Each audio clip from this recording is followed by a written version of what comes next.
is a WABI TV5 sports presentation.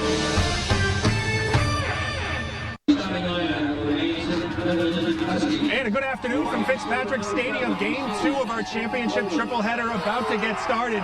This will be the Class D state championship between the 10-0 MCI Huskies. They're taking on the defending state champion, the Oak Hill Raiders. In our game 1 of our state championship Saturday, Thornton Academy defeated Wyndham 35-14 in that one. We're getting set to kick this one off. The crowd is ready. Everyone here is ready. The player introductions are going on. We'll have kickoff right after this.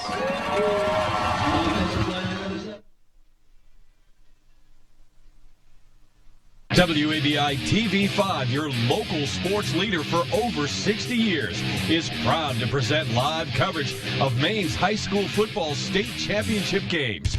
Brought to you in part by Hammond Lumber Company, a Maine family business serving contractors and do-it-yourselfers with building supplies from 13 statewide locations. By O'Connor Auto Park, on the web at o'connorautopark.com. By EBS Building Supplies, can do, just ask.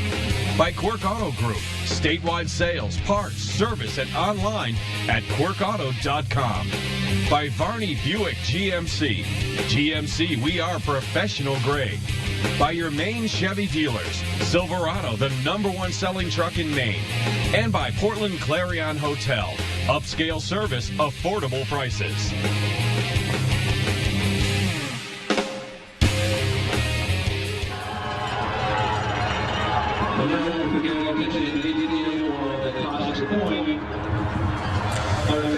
Welcome back to Fitzpatrick Stadium in Portland. John Small along with Eric Gullickson getting set for the start of the Class D high school football state championship game. The undefeated Huskies of MCI, the #1 seed from Eastern Maine, taking on the Oak Hill Raiders, 10-1, and the #3 seed out of Western Maine.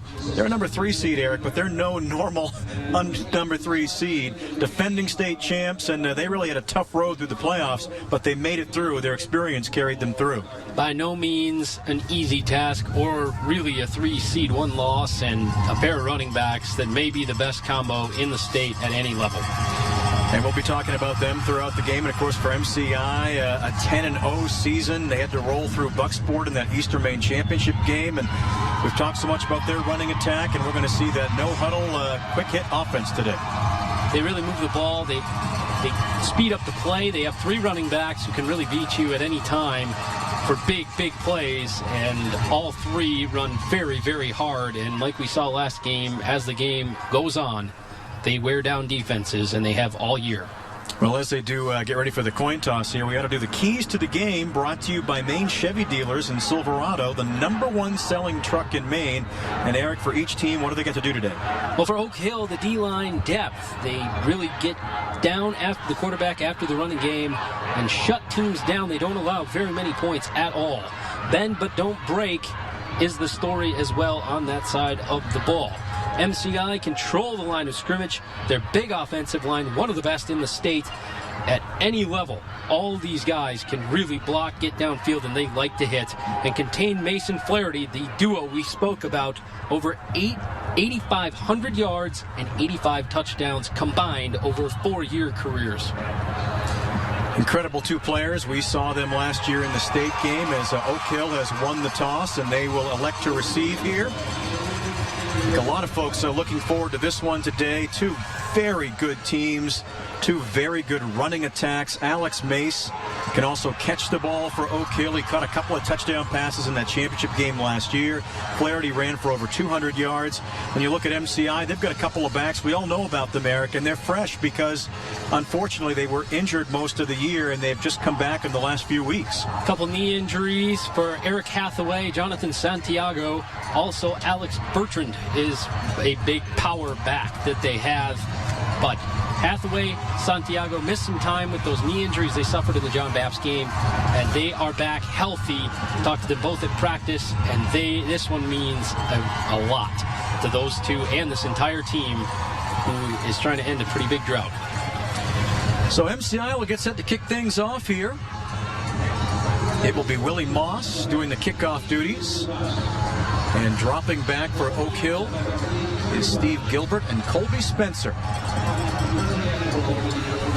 Talking to Coach Doucette this week for Oak Hill, telling his players we got to play like we've been there before, because they have. Took that goal ball home last year. The opening kickoff is up. It drives them way back, taken way deep for Steve Gilbert, and he's going to be tackled before he gets out to the 20. Great pursuit on special teams by MCI. That ball really sailed for the MCI on the kickoff. It got a little bit further than Gilbert, I think, thought he was going to get it, and that caused him to kind of fade back and not get very much momentum going towards that onrush of Huskies, and they'll take the ball right around the 20. They'll put the ball right on the 19, as a matter of fact. A 1st and 10 for the Oak Hill Raiders. Dalton Terrian, junior quarterback, leads them to the line. Kyle Flaherty, the lone setback. They will set up Mace out in that slot a lot, because as we said, he can catch the ball, he can run the ball. We've got whistles already before we even get started. That's a pretty quick timeout, John. That was a quick timeout. Oak Hill a little confused there on offense, and they call a timeout before they even run a play. That's not exactly the game plan, but Terrian was looking over there at the sideline, and I'm not sure if they just didn't know what the play was, or if they were changing the play up, getting a player off the bench too. Well, the Maine Principals Association is proud to present this weekend's high school football state championships. Find out more about the MPA online at mpa.cc. Just a little bit of loss of focus, I think. Got in the wrong spot, wrong setup, and got to get it right. And now, they're set to go.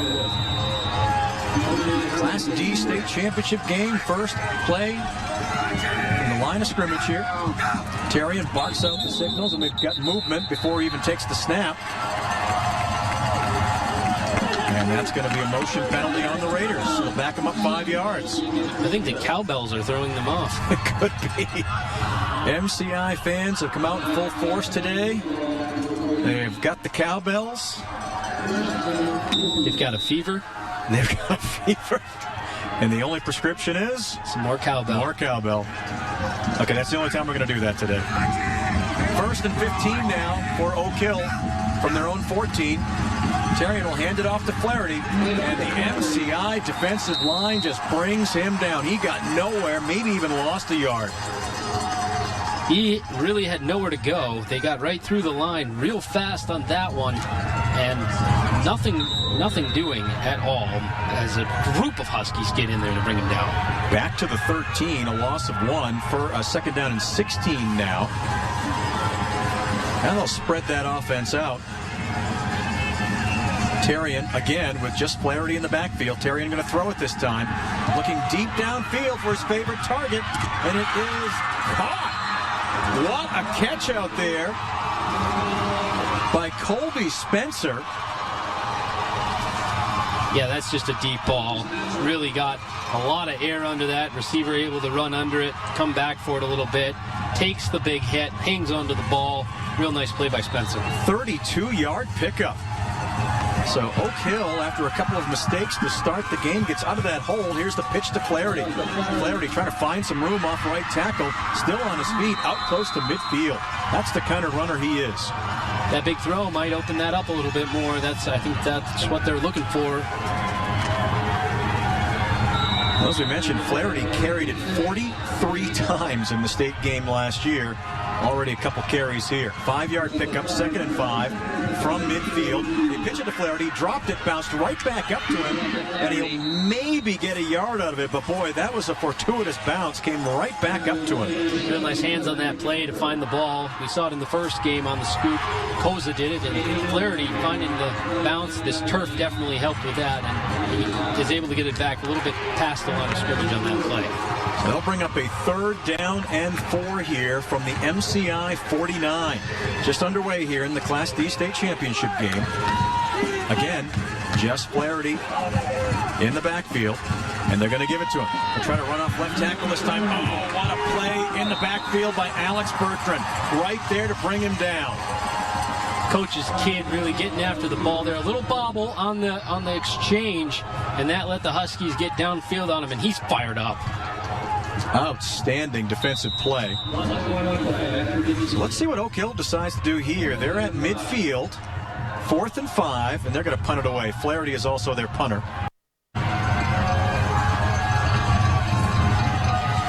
So Santiago will drop back along with Hathaway. It's a fake punt. And Flaherty's heading for that first down marker. He's not going to... Oh, wait a minute. A second dive. Did he get there? That is going to be close. And we'll find it. Welcome back to Portland. There was not enough for a first down as Flaherty stretched on that fake punt. And Santiago gets the first run for MCI and picks up a quick 6 yards just like that. Handoff up the middle. The pile is pushed ahead. That time it's the fullback Bertrand. Gets it down to the 41-yard line, and just like that, quick first down for MCI. A pair of hard-fought runs to get that first down, Santiago and then Bertrand. A couple of 6-yard runs at the Oak Hill 41-yard line. Quarterback Greg Vignew hands it off to Bertrand. Big hole on that left side. Pounds it down inside the 35-yard line. Pick up a 5 or 6. Really opened up a nice gap on that left side, and Bertrand hit it. And here's another look at that as he comes through the left side. Nice block there on the edge, and he nearly broke that one. Nice tackle on the edge by Adam Nurl. 6-yard pickup down to the 35. MCI will run that no-huddle offense. They move it quick. Quick pass immediately. Out it goes to Mitchell Halley. It's complete. Down close to the 30-yard line at the 31. Close to a first down. Senior captain making a nice catch on that play as they're moving the ball. Going to be about a half-yard short. Now they go back to Santiago. Up the middle. Hole. All he needs is a small hole there. Gets through it. Down inside the 25. He's gotten a lot bigger this year. He put on a lot of weight room weight in the off season, and it's really helped him. He hits those small spaces and is able to pick up good chunks of yards. You can see Oak Hill, they're struggling to substitute because of that quick hitting no huddle offense. And that time it was Bertrand. Goes right up the middle. Got a couple. Alex has had a few carries so far today, and he's breaking off chunks. Got a couple of yards. Second down and 8 from the 22. Now this time they go to, I believe,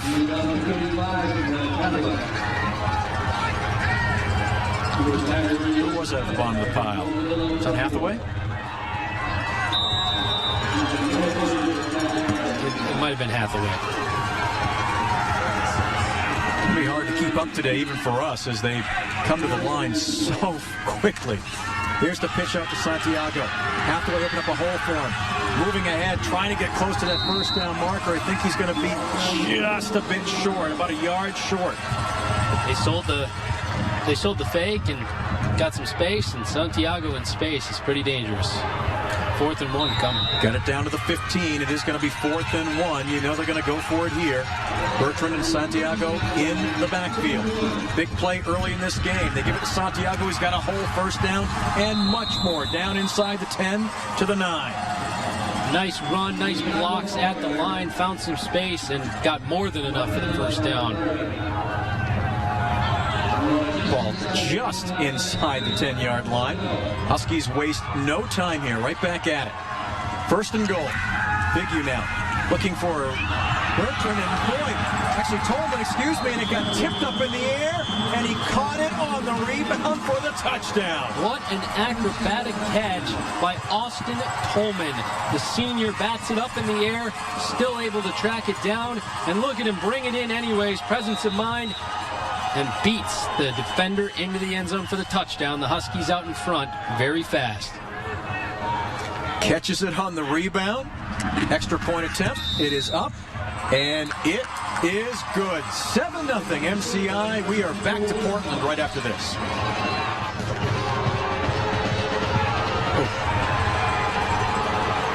Ball taken by Steve Gilbert after a bobble, and he'll bring it out over the 20, out close to the 25-yard line, and that's where Oak Hill will go back on offense with 6:16 left to go here in the first quarter of the Class D title game. MCI on top 7-0 after the Vignew to Tolman 10-yard touchdown pass. I wonder if they're having trouble seeing the ball in the sun. It's right at that level. I thought it was the wind, but maybe it's the sun. He's having trouble on those kickoff returns. Ball at the 24-yard line. They go right to Flaherty, no surprise. And MCI, they were waiting for it. That defensive line brought him down quickly. He might have lost a yard. They got right through the offensive line, right into the backfield, and that's always tough no matter how good the runner is. Lost a yard.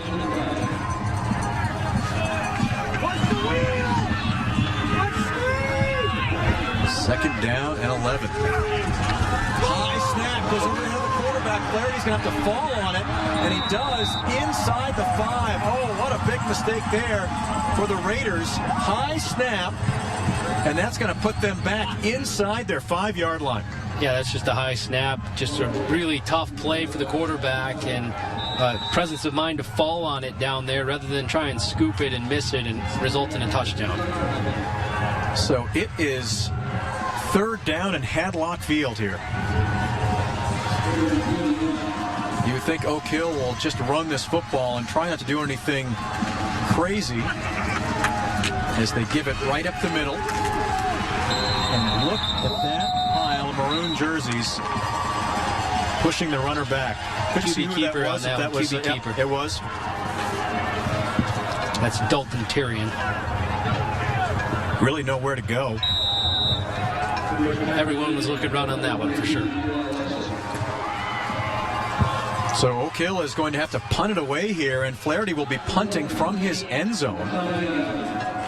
As Hathaway and Santiago are at the Oak Hill 40. They're not even going to touch it. They're going to let it roll. It's going to take an Oak Hill bounce, but it will still be in Oak Hill territory when we come back after this. MCI took over at the Oak Hill 44 after that punt. Santiago with the 1-yard run moves it up to the 43. Second down and 9. Biggie to throw. A little bit too high. Pass intended for McKenna out there on the right side. Just sailed a little bit on him on that one. Nice little move out to the outside, looking to get the edge. And that ball just got up a little bit on him. Couldn't get up there for him. So that's going to bring up a 3rd and 9 here for MCI from the Oak Hill 43. Already on top, 7-0. Under center. There's the pitch. Back to Santiago. Going to be short of the first down. Gets it down to the 41. Picked up a couple more. So what do you do here if you're MCI? Looks like they got the punting unit in, but just like with Oak Hill, quarterback is their punter, so you never know. And look at Oak Hill. They don't have everybody back. They're just expecting maybe a fake or something there, but they're going to let that thing go, and it's going to get... Nope. It is not going to get to the end zone. To the 1-yard line. What a great punt right there. What a nice play by Austin Coleman. Presence of mind to come out of the end zone and keep the ball on the 1-yard line instead of getting the touchback out to the 20. Outstanding play. Before our Bangor area viewers, CBS coverage of Ole Miss at Arkansas football is live on our sister station, WABI DT2. Check your local listings or on-screen guide for channel information. Now the Raiders have to be really careful here. 1st and 10 from their 1. It is Mace and Flaherty in the backfield. At the same time, for the first time today, they give it to Mace. And that's what he can do. Gets around over the 10-yard line, close to a first down. Give him an inch. He takes it a mile as he gets to the edge on that play. Look at the speed out of the backfield out of Mace. He's just been waiting for that chance as he found it and gets him right out of their own end zone. Let's see where they put that football. Is it going to be 2nd down? Nope, it's a 1st down. Official just motion 1st down. That gives them some breathing room. 2 talented backs in Alex Mace and Kyle Flaherty in an outstanding state game last year. They've got the experience, they've got the talent. Oak Hill down 7-0, deep in their own end now. But they got a big first down. Here comes Flaherty off left tackle. Big hit as he crosses the 15-yard line. Yeah, real big hit on that play by number 27. That's Alex Jones as he took down Flaherty. But Flaherty showing some of his speed as he found that edge as well. A nice run to the outside, gets some blocks, and squeaks up through as he picks up a good chunk. Got 5 yards, 2nd down and 5 from the 16 for Oak Hill. First quarter winding down, 2.5 minutes to go. They give it to Mace, this time off right tackle, and the MCI defensive line waiting for him. Oak Hill really going to that bread and butter now. Mace, Flaherty Mace, as they're starting to gain some ground as they go to 3rd down and short. I don't think any surprise there that we're going to see a heavy dose of both of those guys. Ball is out to the 19-yard line. It's a 3rd down and long 2, short 3. And they fooled everybody with that off-counter play, and here goes Mace down the sideline. He has got the Jets, and he's still on his feet. He's going to take it all the way. 80-yard touchdown run for Alex Mace. They really caught everyone going the wrong direction on that one, and you give that guy any space at all, and he is going to burn you, and he's going to burn you bad. Got the edge, beat the tackle, and no one was catching Alex Mace on that huge touchdown run. Oak Hill, those 2 backs doing the work on that drive. Well, that's what he did in the state game last year. Big plays. Caught a 70-yard touchdown pass. Caught a 28-yard touchdown pass. And you saw the speed. Just outran the defense down that right sideline. Afterburners. Extra point attempt to tie the game is good. There was 1:54 to go in the first quarter. We are all tied at 7. Boy, what a play that was. Just a little misdirection. Good job by the quarterback, Tarian. Fooled the MCI defense just enough to get Mace to the outside. Nice pitch. Got some space. Line sold it. Everyone sold it. And he just hit the Jets. And that's going to help your rushing average when you go from 2 carries for 13 yards to 3 carries for 93 yards. Yeah, just a little bit. Big play. So we'll see if the Huskies can answer back here as Oak Hill has tied it up. The defending state champions, they've got a lot of experienced guys who played in this game last year. Adam Merrill, kicker for the Raiders, will get set to kick it off here. And Tolman and Santiago will drop back to about their own 12, 13-yard line. Just under 2 minutes to play here in the first quarter. The Class D state championship on the line. It's going to be a squib kick as Oak Hill wants to keep it away from the big return guys for MCI. And a nice job by the Huskies to just pounce on that, Braden Montero, and put a knee down. Just take the safe play. Give it to your offense. Good spot out by the 30-yard line. Might as well take the field position and get that offense rolling again. Ball's at the 29-yard line. A 1st and 10 for MCI. Familiar backfield. You're going to see it all day. Bertrand and Santiago lined up in that I formation. And they go to the fullback. And he is hit immediately at the line of scrimmage and dropped. Not much space there for Eli Bustle as they got in the backfield and got him right away. I see Alex Bertrand down there on the sideline working out some ankle kinks. He's not out there on the field as he was on the first drive.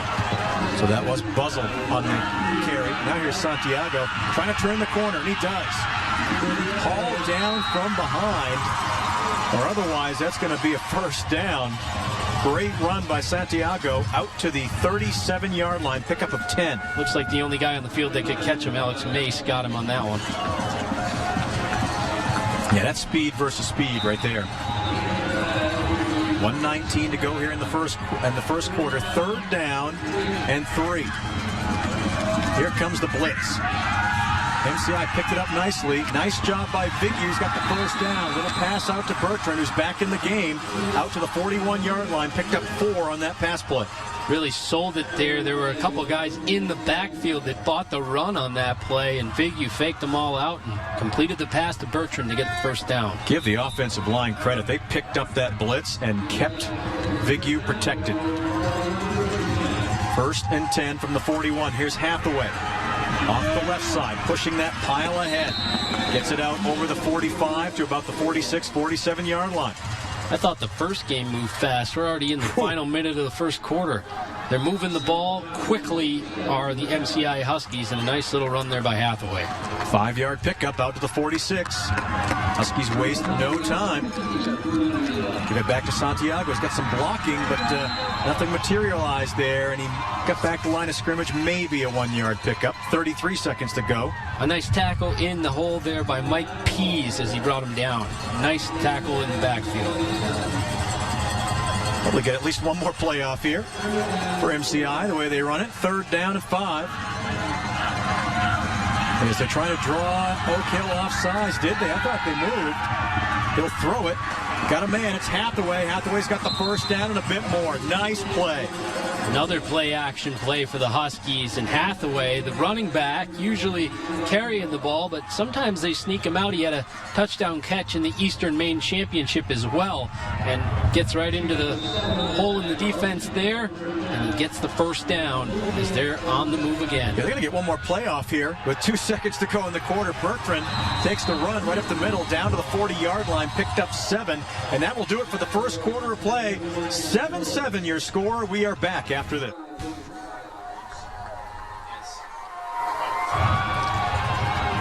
After a 1-yard carry by Hathaway, it's a 3rd and 2 for MCI. The quick out to Tolman, and it looks like he's got enough for the first down. A couple quick plays there right out of the quarter. They got the ball and the chains on the move.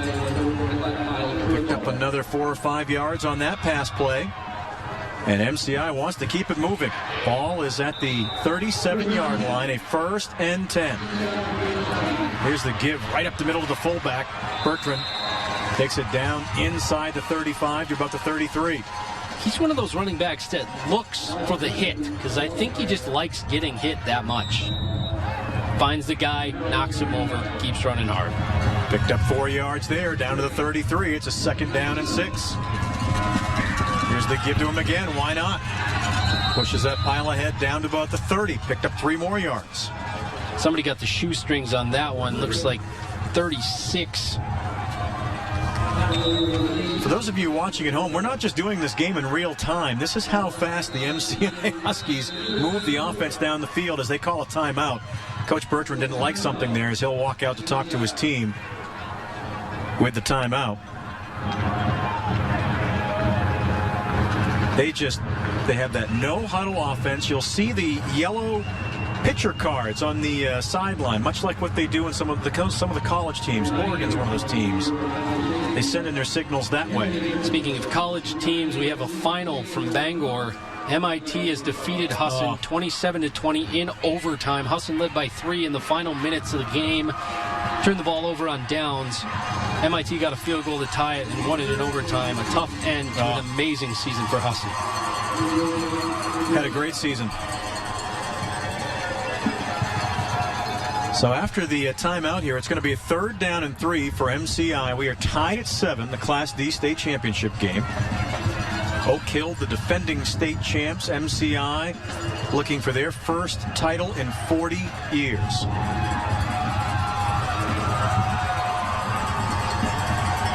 Three backs in the backfield. Bertrand, Hathaway, and Santiago. 3rd down and 3 from the 30. They go to Santiago. Hit in the backfield. Got away from that tackle. Still on his feet. He drags it down close to a first down. That is close. That's not good. That's the knee that he hurt on the same kind of run. Guy fell right on the back of his leg there. He limps off the field. And that is not what the Huskies or their faithful want to see is Jonathan Santiago or anyone. Yeah, he is laying on the ground now on the sideline. He is hurt bad. That is not a good sign. Almost identical play against John Babst on the turf. All right, while they sort things out down the field, we'll take a break. We'll be back right after this. 26.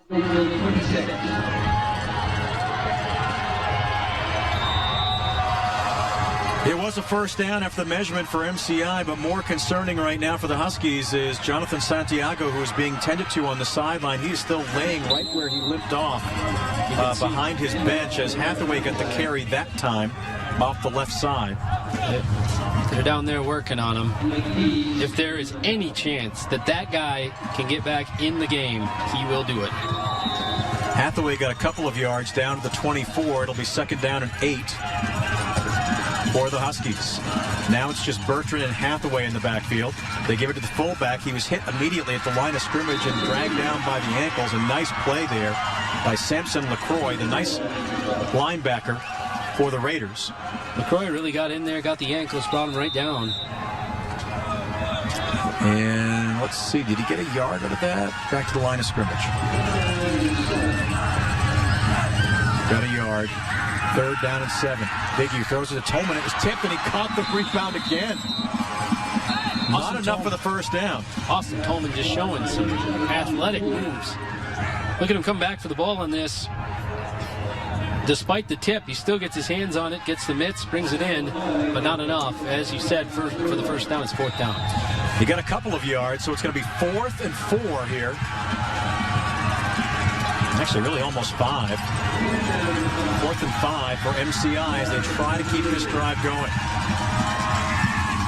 Biggie's going to pitch it back to Hathaway. Hathaway's going to throw it. Looking for Tolman down the sideline. Touchdown! Oh, my, what a play. Eric Hathaway. Trickery. Eric Hathaway rolls out and hits Austin Tolman, who grabs his 2nd touchdown of the game. Nice ball up into the air, and Tolman in behind the defense says thank you very much. What a call by Coach Bertrand there. A little bit from the bag of tricks. Hathaway to Tolman. Moss will miss the extra point, so it's 13-7. We're back to Portland right after.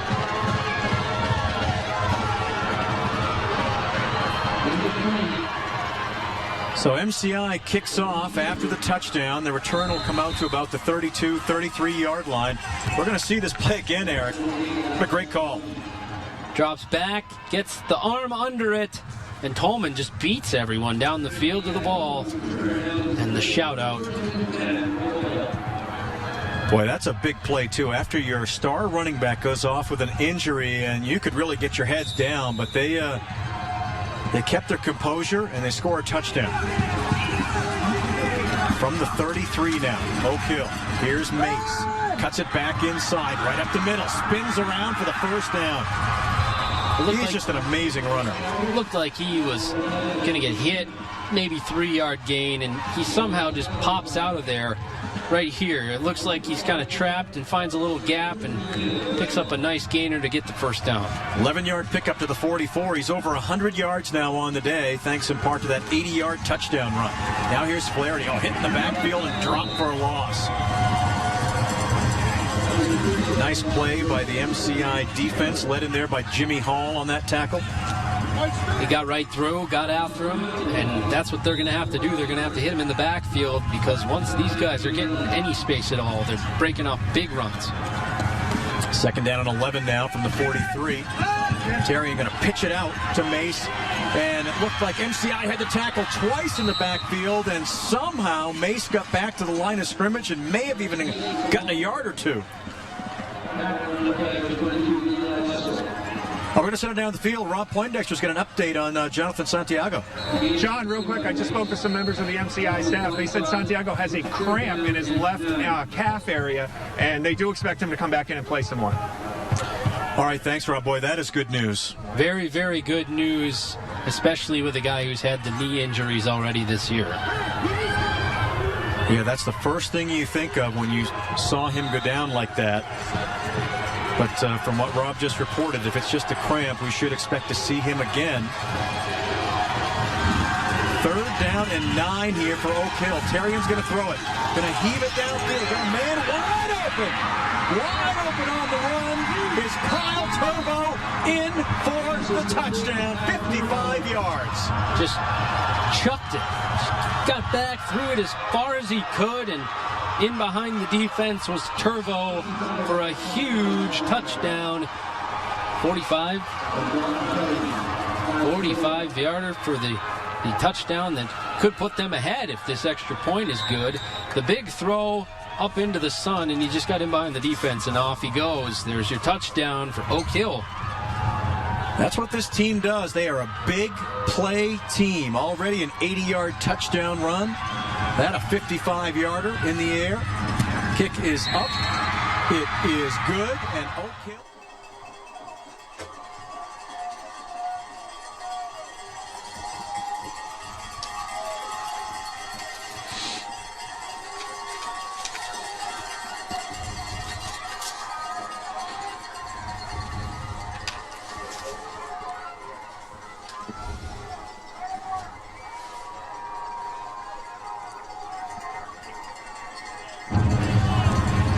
Welcome back to Fitzpatrick Stadium in Portland. John Small along with Eric Gullickson, Rob Poindexter down on the field. Oak Hill, a 55-yard touchdown pass. And here comes the onside kick, and MCI quickly covers it up. They've been keeping it away from the return guys for MCI almost each kickoff. And Halley fell on that one. Good hands over there. Really nice play to keep the ball. So Oak Hill with two really big plays in this game, and they've got the lead 14-13. Big plays going both ways. You got the halfback pass, and then you got the big pass. As far as the quarterback could throw it, he found his guy in behind the defense. That's the danger when you key on Mason Flaherty. You're so concerned with them that a receiver can get behind your defense. Biggie now going to throw it under pressure. Hits Halley. He's brought down immediately for a short gain, maybe a couple. Halley, a basketball player, really athletic guy, and sometimes you forget about him because they have him at tight end, but he's got some speed, and if he can get into the open field, he can make some big plays too. I think he was 7 for 9 throwing the ball in the game. 2nd down and 8 from the Oak Hill 48. MCI down by 1. Going to throw it again. Got a man out there. Oh, what a catch. Diving catch by Brandon McKenna. Really, really nice catch there. Thrown to the back shoulder. Had to adjust. And take another look at this as the ball just down, away, and a nice grab in the traffic by McKenna. Down to the 39-yard line. 1st and 10 again for the Huskies. They give it to Bertrand right up the middle. He is hit immediately. Got back to the line of scrimmage. That's it. Horde of tacklers in there. You need a horde of tacklers to bring down Alex Bertrand. Yes, you do. Santiago on the sideline still shaking off that leg, that cramp injury. Hathaway also down there on the sideline. Alley goes in motion. 2nd and 10 here for the Huskies. Think you're going to throw. Going to look out from behind. Got the ball away. Almost intercepted. And then almost caught by Halley. Good coverage that time by Oak Hill. A lot of pressure on that play. They really forced Greg to throw and roll. And the ball just got up a little bit. That was almost intercepted on the defense by Kyle Turvo, who just made that big touchdown catch. But defensive end Jonah Martin just beaten down there on Vigu, and he heard the footsteps. He had to throw that football quickly. 3rd down and 10 now from the Oak Hill 39. High formation again for the Huskies, and looks like Oak Hill jumped. That's going to help a little bit. It'll be 3rd and 5. They'll move the ball down to the 34-yard line. 6:18 to go here in the first half. Oak Hill leading MCI 14-13. We expected a battle here this afternoon, and we've got one. Back and forth they go, and they move the ball quickly. 3rd and 5 for the Huskies. Vigu. Play action. Looking downfield for Tolman, and the ball thrown just a bit too far out of his reach. Just a little bit too much air under that one, but Vigu has definitely been moving the ball through the air, which is rare for this team.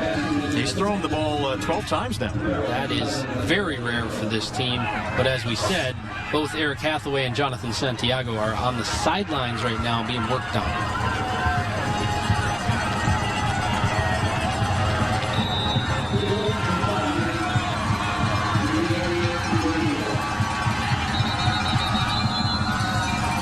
And as they line up, looks like Oak Hill calls a timeout here. They want to talk things over before this 4th down play.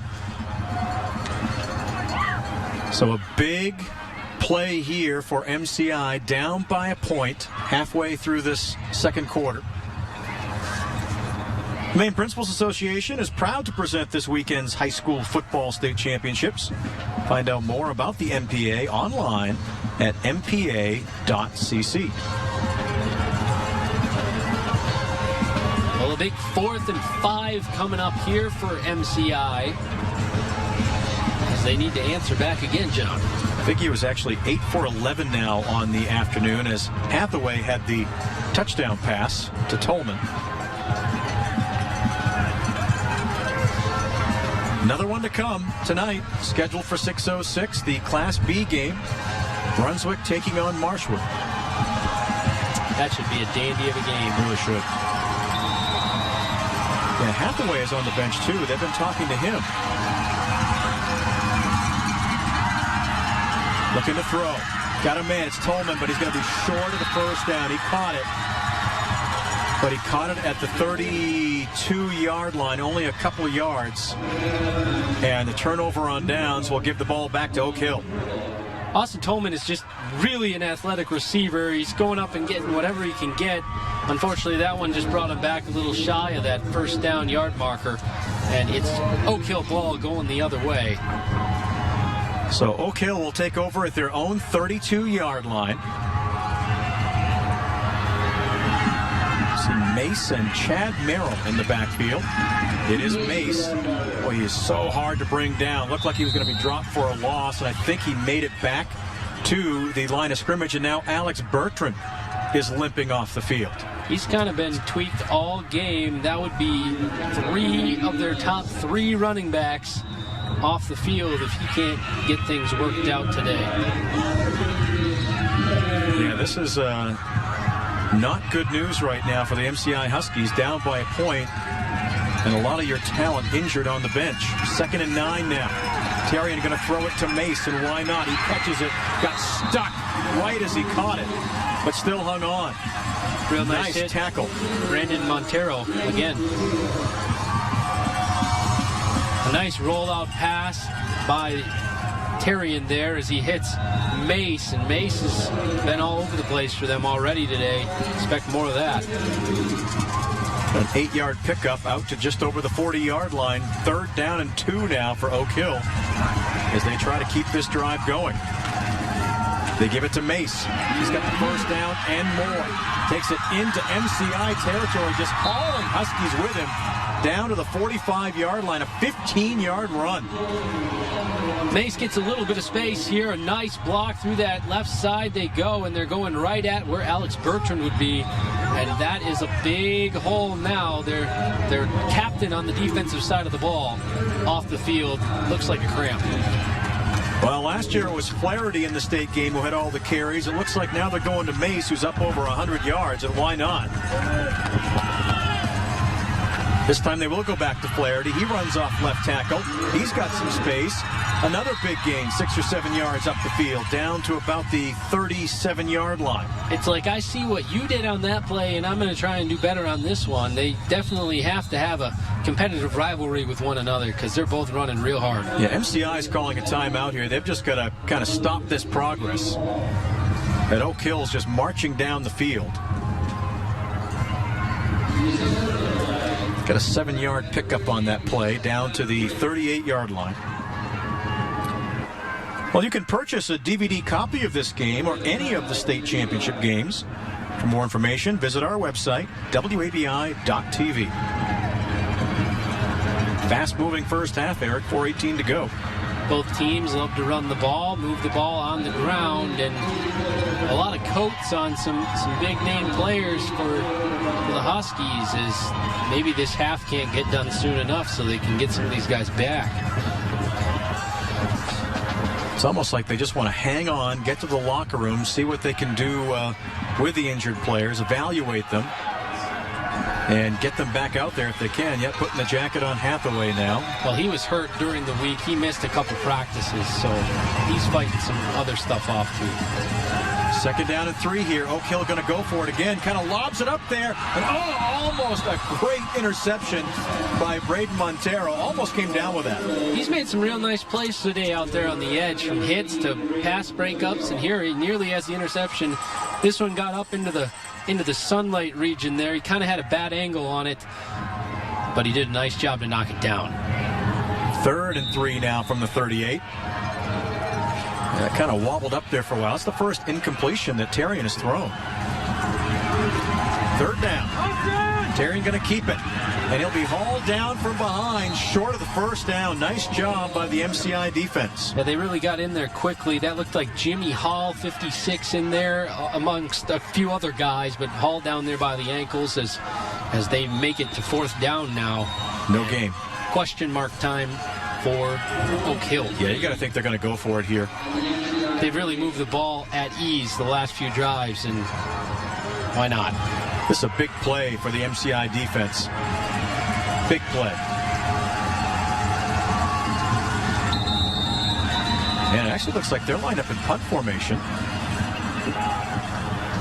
Now they're going to talk it over. They have 2 punters. Flaherty punts for them, and Levi Buto also punts for them. And Buto was out there getting ready to punt. Are you ready or no? We saw the fake punt a little earlier in the game.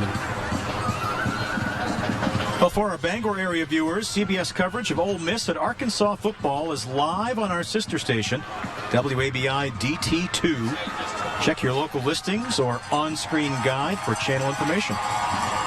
Bertrand back in the game now for MCI as you hear the fans cheer. They got to get these guys some bananas or something. Get some water and potassium and all of that stuff. Get them back so these cramps go away and they can get back in this game. Yeah, Santiago has just been literally pacing up and down the sideline, kind of walking it off. So let's see what MCI does here. Now they got the offense out there. They're going to go for it. Tarian's back out there. Flaherty in the backfield. Mace is in the slot. It's a 4th down and 3. Now they're going to back up and talk about it. And now Tarian's going to come off the field. Not really sure what they're doing. They're trying to adjust the clock. It looks like an official down here trying to get attention of the official timers to put a little bit more time back on the clock here. It looks like 3:25. 7 more seconds. 9 more seconds going back on the clock. And the officials all come back out now. This is giving Oak Hill time to think about it. And now they're going to drop back in punt formation. But remember, they faked the last one, and they've got a pretty good guy back there in Flaherty. He was the one to fake it, too. They originally had Buto out there, and this time he is going to kick it away. Angles for the corner. Mace is down there, takes a bounce, and did he stop it before he got in the end zone? I think he did. Boy, what a play by Oak Hill to keep that ball out of the end zone. I think it looks like they're moving it out to the 12. Oh, yep. I saw the official give the signal of a touchback. They are. Must have had some part of his body on the line. Looked like maybe his legs were on the line, or maybe the ball got a nose onto the line. That was Matt Martin back there. Tried to make a great play, just couldn't quite do it. Good hustle down there by Matt Martin. Great hustle. So that'll bring the ball out to the 20 for MCI. Much better starting position. And they go right back to the run game. Bertrand, they go right to Bertrand. The fullback takes it out to the 25, picks up 5. Must have just been a cramp. He's right back in there. And you know, this is the state game. These guys know it's their last game of the year. They want to be in there. Right back up the middle. This time it's Buzzle, and he's got the first down and more, out close to the 40. Real nice run by Eli, made himself small, got into that gap, and we're going to take another look at it here. Faking everybody out, and there he goes. There's Buzzle. Got a little face mask on there, too, they got away with. Yep, flag at the end of the play. Well, maybe they didn't get away with it. It was a 13-yard pickup, and they're going to add on more here with a penalty. The Huskies are trying to answer back, down just 1 point. That missed extra point, kind of large at this point, though. Just under 3 minutes to go. That was a 5-yard face mask penalty. Takes it out to the 44-yard line, so it's a 1st and 10 for MCI. They go right back to Bertrand and turns on the Jets. If he can do that, he's such a big guy, lumbering up the middle. Big gain down to the 40-yard line of Oak Hill. Bertrand finds a huge gap. And look at the stiff arm. Probably could have got some more yards if he just kept running, but he loves that contact. 16-yard pickup. Back to Buzzle now. Running off right tackle. There didn't seem to be much there, but he pushed that pile ahead for a yard or two. Well, you touched on it before the game, John, that their top running backs missed a couple games. And these guys, Buzzle and even Willie Moss played a lot of time. Had to get in there and get some experience. Santiago So they're feeling at home. Got a couple of yards, 2nd down and 8. Oh my goodness, that was almost a one-handed interception over there by Levi Buto. Buto got in there. Brandon McKenna, they were looking for him on the pass and just kind of stared him down a little bit on that one and knocked down. 3rd and long. 3rd and 8 from the 38. MCI trying to keep this drive going. They give it to Bertrand. He's got some space off the left side. He picks up a good gain down to the 33, but he's still going to be about 3 yards short of the 1st down. 5 yards on that, Gary. This calf, it looks like a calf. He's limping off again. Keeps tweaking on him. He must have something going on with his muscles, because each time he gets some of those big runs, the calf is tightening up on him and coming out of the game. So he picked up 5 yards down to the 33. It's a 4th down and 3 here for MCI. Big U passes tipped at the line. Turnover on downs again, intended for Tolman. Flaherty got his hand on that, coming off the edge, and a real big play on 4th down as MCI was moving the ball pretty well, but their big guys can't stay out on the field, and it's costing them on some of these big plays. That one right there, it's only a minute and a half to go in the first half. They're on the move, chance to go back in front, and Flaherty knocking the ball down and getting the ball back for his team. MCI just wants to keep this thing a one-point game.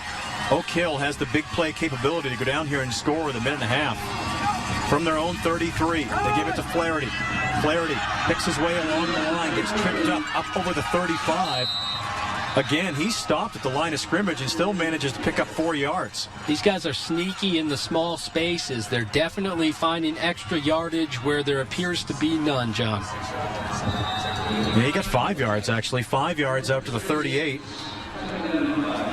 2nd down and 5. Clock ticking, 1:05 to go here in the first half. Mace comes in motion, he'll take it. Follows his blocker on the left side, and look out. There he goes down the sideline, gets pushed out of bounds. Mace and Flaherty, the recipe for Oak Hill, and it's working. Mace finding some nice blocks on the edge as a senior, gets some space, and when he gets some space, he's got the speed. They're able to get him out of bounds on this one. Tolman got the arm tackle to pull him out towards the outside edge, but they're on the move again. 17-yard run for Mace. He's got 139 yards now on the ground. 1st down and 10 from the 45. Flaherty comes in motion. He takes it. This time to go right side. Nothing there. He cuts it back inside. And he's not going to go very far as Mitchell Halley, Jimmy Hall, a whole bunch of MCI Huskies in there to bring him down with 45 seconds to go. A big group needed to bring him down at full speed, but they got it done on that play. Just a couple yard gain, 3-yard gain, and we're moving towards halftime.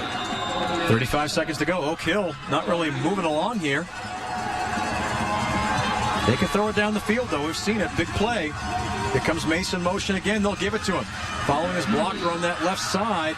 Still on his feet. He's got the 1st down and more as he takes it down to about the 32-yard line. A 10-yard pickup, but just 18.6 ticks on the clock.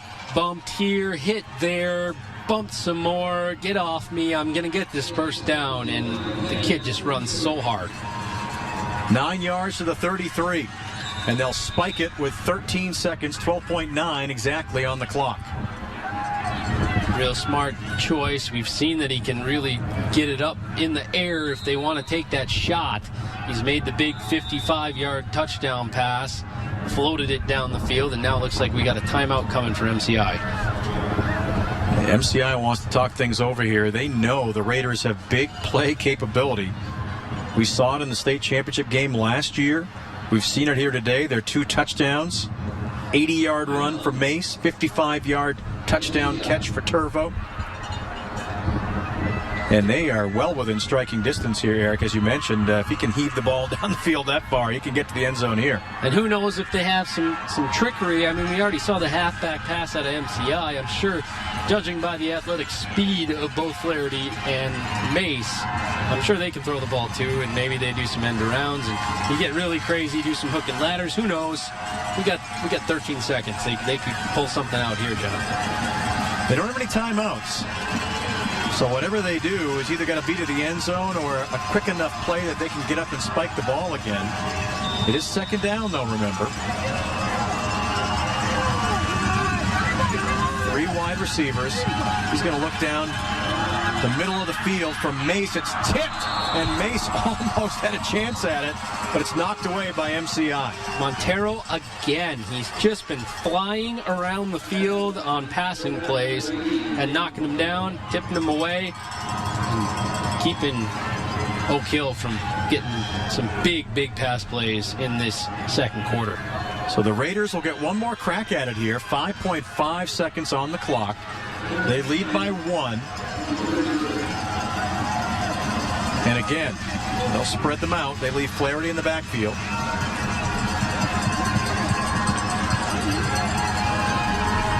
Officials talking over something there right at the line of scrimmage. Not sure what might be another discussion time thing. Maybe adding some more time.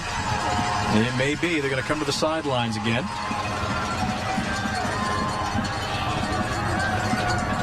Looks like 8 seconds. Is that the signal I read from the official? That's what it appears to be. Looks like they're going to give a 2.5 seconds back, which is huge on a play like this, especially if they can get a sideline throw, pick up some yardage, and then have a real shot at the end zone. So they do. They put the clock back to 8 seconds, which was the time when the pass fell incomplete. Yeah, I'm not sure they'd have time to run up and spike the ball. They have to get an out-of-bounds play, or they just have one play here. All right, we'll try it again. Ball is on the 33-yard line. It's a third down, but that doesn't really matter right now. Only 8 seconds to go. Terrian almost dropped the ball. Going to heave it downfield. Montero's there again. The pass is too far, though. Guess what, though? 2.4 seconds. You were right. That made a big difference to put that 2.5 back on the clock. They get one more play. Huge difference. Instead of end of half, we have a fourth down play coming, which should mean one more heave. He hasn't quite gotten it there. He sailed that one a little bit, but still, he's not putting it towards the back of the end zone. We did see him put up that 55-yarder. He floated it over everybody. Got to be looking for a big pass on this play if you're the Huskies. And that's what they've been looking for the last 2 plays, so they've got that defense ready for that. See, they're dropping back in coverage. They don't want anybody behind them. So Terrian gets one more crack at it here as time runs out in the first half. He'll heave it down that right sideline. It's Montero again, but the pass was thrown too deep. It'll fall incomplete, and the half will end. Nothing doing. He did get the ball up there, just a little too far. So a lot of drama here at Fitzpatrick Stadium as we saw the Huskies come out strong. And then you saw Oak Hill come back to take the lead, and Rob Poindexter is on the field now with Coach Bertrand. Thanks a lot, John. I'm here with MCI coach Tom Bertrand. Tom, you guys battled injuries. You're only down a point at halftime. What are your thoughts on the half? Yeah, we can't keep loose in our backfield, and I think that we're going to be able to stay with a good football team like this. But kids stepping in and doing a great job, and hopefully we get those guys wrapped up and back on the field in the second half. Yeah, it seems like your defense played well. A couple of big plays seemed to bite you. How do you negate those big plays? Well, again, we made some mistakes, had some breakdowns. They made plays. They found out where they could get us, and they got us. So we got to come back and answer in the second half. Okay, excellent. Thanks a lot. Good luck to the second half, Coach. All right, Don, that's the story here. The first half injuries for the MCI Huskies. I'll have updates on those injuries coming up shortly. Right now, the score's 14-13. Oak Hill with the halftime lead. We'll be right back after this.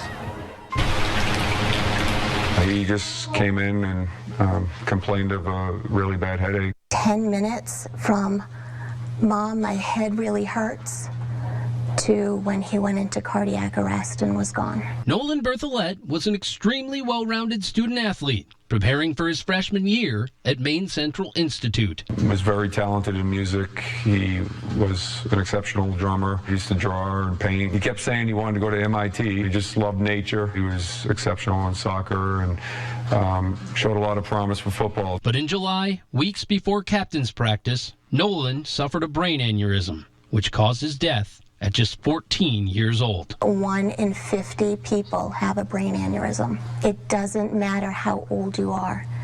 This can happen, and it took Nolan in minutes. Ray and Amy realized they had an amazing son. They didn't realize the impact he'd had on the people of Pittsfield. They started rallying behind us right from the start.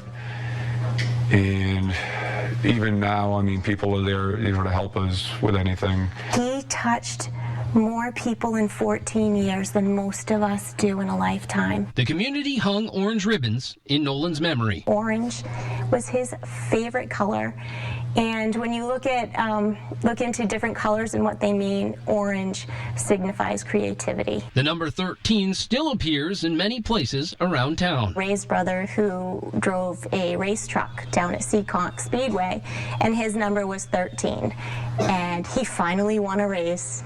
And that was it. Nolan was hooked on number 13. Nolan had decided to switch from soccer to the football program in the early summer. He'd already made a connection with the team. Decided he'd give it a try, and he started weight training with the football team.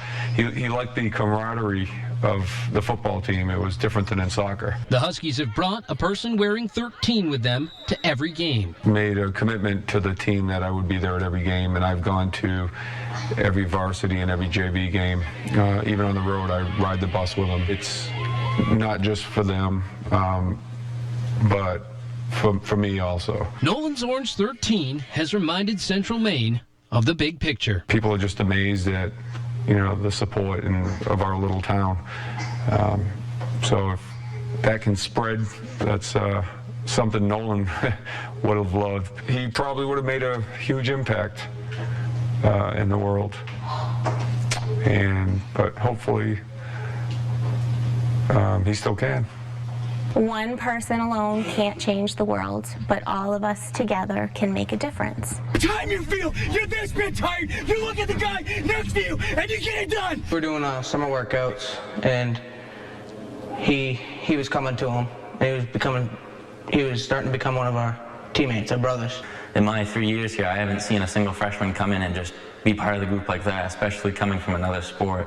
But he fit right in. During Pittsfield's Egg Festival celebration, the boys found out Nolan had died. Caught us off guard. We were not expecting anything like that to happen to such a perfectly healthy kid. It hit me hard. It just seemed really surreal that someone so young, just coming in freshman year, hasn't seen any high school day yet, and he was just gone. The Huskies turned to one another, and as close as they were before, the bond grew to new strength. It's been awesome having all the support, and the team really needed it, and we came together as a community, as a team, stuck together through it. MCI dedicated their season to Nolan. We talked a lot about that we don't have to win football games for Nolan. We don't have to make a certain amount of tackles for Nolan. We don't have to score a certain amount of points. We need to play the game the way that Nolan taught us in his short time with the football team, how to play and how to treat each other, how to come together. Nolan's number 13 is visible at every game. It's become a very special number to us, to our football community. We wear it on our game socks. We have it on the back of our helmets. Yeah, very important now. Nolan's number is now worn by Dad. MCI is saving it for his younger brother Nason and will retire the number when he graduates. We come to every game, almost, pretty much. His dad does, and his little brother comes, and he's our water boy. They're still around. Changing the culture and the way MCI approaches Friday nights. He's going to be there, and you also know that he's not there, you know what I mean? So you just know that you never know which play is going to be last, and just remember that you're going out there and you're not about just playing for yourself, you're playing for your team, you're playing for those who can't be out there with you.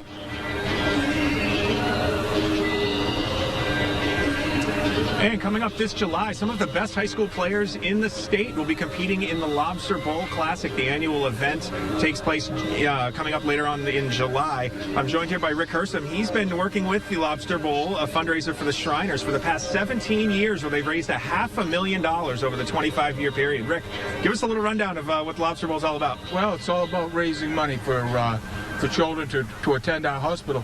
Our original goal was we raised transportation funds to transport kids to and from the hospital. In the last couple of years, we've been a little luckier. We used money to buy special equipment for kids at the hospital. We bought 2 years ago, we bought a couple special computer systems for kids at our hospitals. So it's a fundraiser to help support Shriners hospitals in Boston and Springfield, Mass area.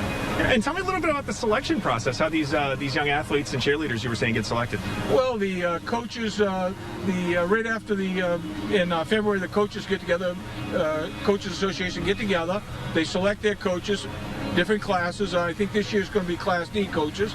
And from there, they get together and each high school submits a player or two that they would like to play in the game, whether it's an outstanding athlete or an outstanding person. And their job is to raise a minimum amount. We hope them to raise $400 each child, and actually each cheerleader. We try to get a cheerleader now from each high school, and it's statewide. It's for a great cause.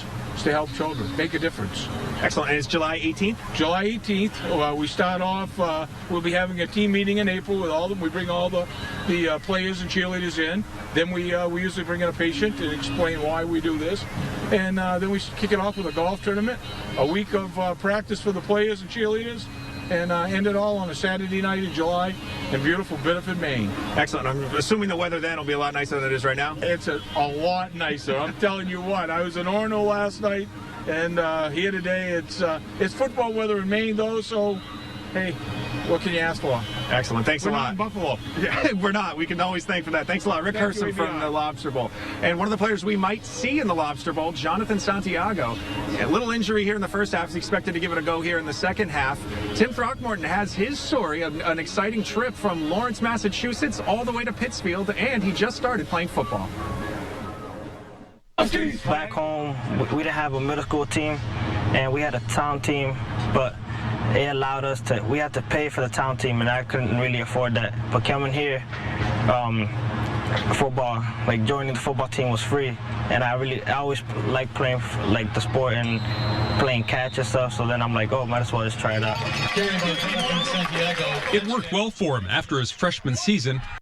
His jersey number 11. It was obvious early that he had some special gifts, and teaching him the game was the biggest part of finding those gifts and taking advantage of them. But he's come to it, and he's in the right spot for sure. Until age 14, he had been dealing with inner city life in Massachusetts. I feel way safer here because back home it's always, there's always like cliques and gangs around. You never know if you hit a wrong street, like just trying to take a shortcut or something, like anything could happen. We joke a lot, and after his sophomore year, I started saying to him, are you going back down to Lawrence? And if you are, over the summer, when are you coming home? And quickly this became home. A lot of people have embraced him in the community and just taken him in, and you think he was from around here at this point. So he's integrated himself real well here. And he's a big part of this football program, becoming a winner again. I just do what I do because I know I got a bunch of my friends, teammates, brothers, that if I don't do the job, they can always help. Yeah, it's the same. I can give the same injury up. Okay, so it's going back to the booth? Okay. Okay. Welcome back to Fitzpatrick Stadium in Portland. We are halfway through a Super Saturday of high school state championship games. First game won this morning by Thornton Academy as Thornton Academy Trojans down by 7 at the half, and they just poured it on, scoring 28 straight points to win the Class A gold ball, 35-14. Of course, Winslow winning the Class C state championship game last night for the East, and this one, halfway through the Class D state championship game, it is 14-13 Oak Hill. But Eric, more pressing for MCI fans and the team is the health of most of their backfield. Yeah, it's not good. Jonathan Santiago left the game first after a tackle from behind. Guy kind of landed on his legs, left the game. Eric Hathaway, he's been battling injury most of the second half of the season. I'm not seeing any of them out there right now. Probably still being worked on a little bit. And also Alex Bertrand is he's not doing well as either. All three, Rob Poindexter has told us, are expected to go in the second half of this game. And none of them have come to the locker room that I can see. None are out there warming up for this second half. Maybe they're trying to keep them as warm as they can. Meanwhile, Oak Hill, it's been the show that we expected it to be, the Mason Flaherty show. Those two have really, really run hard. And we're going to check out some highlights now, John. Yeah, to open the game, it was MCI, 6:22 to go in the first quarter. The Vigu to Tolman 10-yard touchdown pass made it 7-0, but Oak Hill came right back. Alex Mace, look at this play. Got around the corner, and he was gone. 80 yards down the sideline. That's what he does. The kick was good, and that made it 7-7. That was at the end of the first quarter. Then in the second quarter, 9:03 to go, Hathaway, a little trickery here. Throws the ball to the end zone to Tolman, 22-yard touchdown pass. The kick was no good, 13-7. And then another huge play. Dalton Terry, and the quarterback, just throws it up there to Kyle Turvo. Catches it, got behind the defense, and 55 yards later, he's in for the score. The extra point was good, and the key extra point, because that's the difference in the game right now. One missed extra point is the difference. And as you can see, we told you at halftime about Nolan Berthollet, the young man who lost his life over the summer to a brain aneurysm. And the 13s you see out there, that is his number, the orange, his favorite color, and they play in his honor. Orange not part of the MCI color scheme, but they wear the orange at every game, and they keep him in his thoughts and in their thoughts, and they try to play in his honor, the way he would want them to play. And as you can see, there is a 13 down on the sideline. That is Nolan's dad, Ray. Had a chance to meet him, and he and his family are just a bunch of great people. And MCI playing for a whole lot more than just football. Yeah, really nice to see the football team, the community rally around that family. Such a horrible thing, and they all wear a little bit of orange, a lot of orange in the stands, the cowbells with the orange trim on them. It's just been a nice tribute this season. So we're getting set for the start of the second half. Oak Hill will kick off. MCI will get the football first.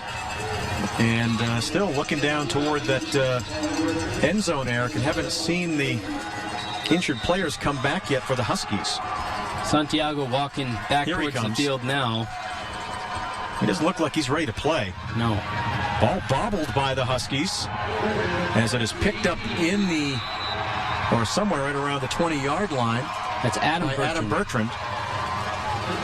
That is the coach's younger son, only a freshman. Gets it out to about the 19, and that's where MCI will go on offense. A 1st and 10. They are down by 1. And still big question marks as to whether their key players in the backfield will be back in this game. I see Eric Hathaway walking back. He's got his helmet on. And Santiago doesn't even have his helmet on. He's still limping a little bit. And I have not seen Alex Bertrand. So we'll try to keep up to date here as we go along. We know for sure right now it's a 1st and 10 for MCI from their own 19. Vigu under center. Going to throw it. Looking left side. Down the field. Oh, what a catch by Halley to come back and get that. Yeah, we told you Mitchell Halley, basketball player, really athletic guy. They say the most athletic guy on their team. Really nice job to come back and get this pass. He was deflected, maybe hit a little bit as he threw that ball, and he had to adjust to come back to the football, and off they go again. Picked up 18 yards. What a catch. And up the middle they go. It's Buzzle. Buzzle takes it to the 47-yard line. Gets close to another first down. Santiago is buckled up. Let's see. On the sideline, buckled up, helmet on. Good sign. Officials are talking about whether or not they need a measurement. Boy, that's awfully close. It looks like they have to measure that. From where we are, it looks like a first down. Looks like a first down. We're kind of at a little angle. Coach is asking. Coach Bertrand's throwing, what gives here? Why are we moving the sticks? Oak Hill guys are saying, nah, it's not first down. Now they just give the first down, as they should have. Not sure why there's so much confusion there. At the very least, it warranted a measurement. Got to make sure. Big game. All right, 1st and 10 from the 47. MCI on the move here to start the third quarter. Big U gives it to Buzzle again. Running off left tackle. Can't quite turn the corner. He maybe got a yard or two. That's about it. Real nice tackle there on that play by Chad Merrill. Getting around the ankles, bringing him down. Another late comer to the game here is number 24, Willie Moss, just getting out of the locker room. I don't know if they didn't set the alarm or what. And the run right up the middle. That was Big U keeping it. Gets it into Oak Hill territory. Picked up a couple down to the 49. Maybe the 48. Hathaway noticeably not at full go. Third down. And about 6 here for MCI. Gonna roll out in trouble. Big U is picked off. Stared down the receiver a little bit. That's number 20. Levi Buto. Nice judgment on that play. Stepped into the line of the throw, picked it off. Take another look at this play. A really nice read by Buto. Nice dive, nice catch. Don't see many MCI receivers around that play, but a nice pickoff by the Raider DB. Yeah, no, Buto just had his eyes set on that the whole time. So the ball just outside the Oak Hill 40, and the Raiders will go back to work. The dynamic duo within the backfield, Mace and Flaherty, surround Terrian. They give it to Mace. Running off right tackle, not much there. Fell ahead for maybe a yard. Looked like his own lineman kind of got into his feet on that at the line. A big push from MCI. And not much there for Mace on that one. Haven't said that much today, though. Really haven't. That's his 10th carry of the game. Pretty good average, though. 149 yards. Almost 15 yards a carry. Sounds about right for him. Fell ahead to the 41. It's 2nd down and 9 here. They go right back to Mace. Almost the same play. Now he turns the corner. He got to the outside. He is so dangerous once he turns that corner. Got it up close to midfield. Really nice push by the Raiders line. Opened up that edge for him. And once he gets that edge, nice job tracking him down. But once he gets that edge, it's a big gain. 9-yarder for Mace. Got it out to the 49. It's a third. And, well, it's a 3rd and 1.5. Looked like Alex Jones with the tackle there. Now there's some Flaherty in motion. Flaherty takes it, trying to turn the corner on that right side. He does. Gets the first down and more down into MCI territory to about the 45. Really lots of space. Big holes opening up now. Oak Hill starting to wear down the Huskies. Flaherty's the one that had the big game last year, over 200 yards. He's only got 28 yards on 11 carries here, but Mace has picked up the slack. 1st and 10 from the MCI 45. Here comes Mace in motion. He's hit hard, bounces right off a tackler, and somehow manages to pick up a yard. Big hit by Willie Moss. Got right in the back. Down, but slowed him down. Knocked him back enough to take out the momentum, and then his buddies came in and helped him out, brought him down. Picked up a yard to the 44. 2nd down and 9. 8:50 to go here in the third quarter. Dalton Terrian. Mace in motion. Seen this play several times today. Trying to turn that corner again, and he does. And, you know, it just looks like they're going to run him out of bounds and make it a short game, but Mace somehow finds space, and he takes it down to the 36, 37-yard line. Just not enough size on the edge, I don't think, for the Huskies right now, with a lot of guys missing from the field that would normally bring him down closer to the line of scrimmage, playing some younger kids. Kids are making some hard effort. It's just not the size to bring down the senior. 7-yard pickup to the 37. It's a 3rd and 2 for Oak Hill. Mace comes in motion. This time he comes left side. Oh! Big hit in the backfield by Willie Moss. Brought him down short of the line of scrimmage. Willie Moss really got in there and got after him, but Mace absorbed a lot of that hit. Wow. Felt that up here. Ouch. You talked about Flaherty not having a ton of yards, but a lot of the yards that he's got have been big 2-yard run, 3-yard run to get a first down in the ugly areas in this game. 4th and 2 for Oak Hill, trying to keep this drive alive. Here comes Flaherty in motion. Terry going to throw it. Going to go downfield. He's got a man. And it's going to go into the end zone for a touchdown. What a throw by Terry into Mace. What a throw. Mace got a step, and as soon as he had a step, he was gone. A big 36-yarder. Up over the top again, and take another look at this. They faked the handoff. A nice floated ball, and Mace got in behind the defense. And as many big plays as Montero has had today, he got burnt on that one. Mace's speed and size just a little too much. 6 foot, 190 they list him at, but he's playing a lot bigger than 190. I'm going to give him 37 yards on that. It was 4th and 2 from the 37 to the 35, but they get the touchdown.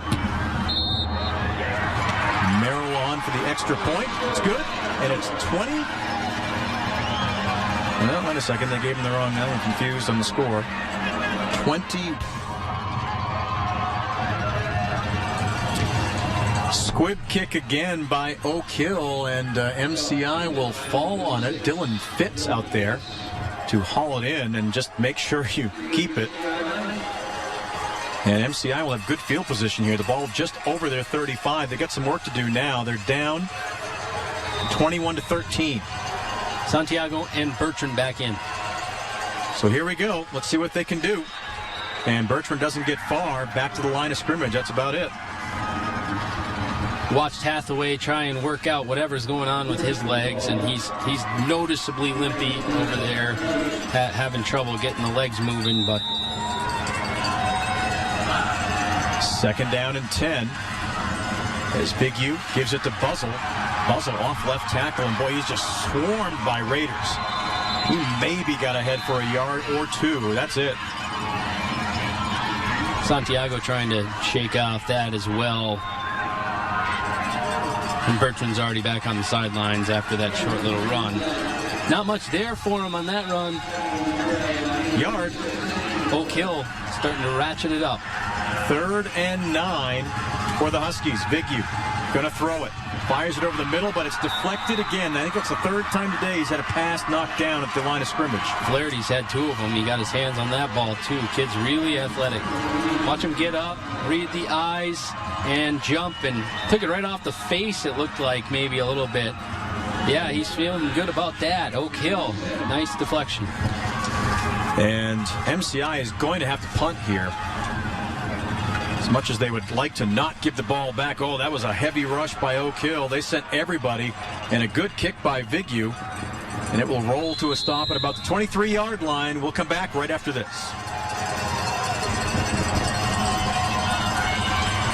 Back to action here at Fitzpatrick Stadium. Oak Hill now back on offense and leading by 8. They go to Flaherty. Coming around that right side, look out. He turns the corner. He's got the first down more. He turns it into MCI territory, pushed out of bounds somewhere around the 35-yard line. Flaherty showing his speed and power on that one. He caught the edge, the senior. Anything you can do, Alex Mace, I'm going to do it right there with you. They've been the 1-2 punch, and here's the 1.5 or 1.B, 1A, whatever you want to call him. He found some space, a nice tackle there to catch him and knock him out of bounds, but Flaherty with a big run on that play. Picked up 46 yards down to the 37-yard line. What a tandem. As Mace that gets it this time, short gain there. Give Flaherty a little breather on that run, and right back to Mace, and right back to Flaherty, and both of them are getting to the corner almost each run that they make in this half. Well, we talked about it in the pregame, Eric. They both have more than 1,000 yards this year. They both run for more than 4,000 yards in their careers. Very similar numbers, touchdown-wise, carry-wise. Right back to Mace, got a big hole. Gets it down inside the 30, lost the football. I thought it was after he went down, but there was no indication. And let's see. They're going to talk it over. I thought he was down. No, they say it was a fumble. MCI recovers. That is a huge moment. A nice run by Mace. A great hole made on the way down. And on his back is Jimmy Hall poking the football out, and it's recovered. All right, we're back.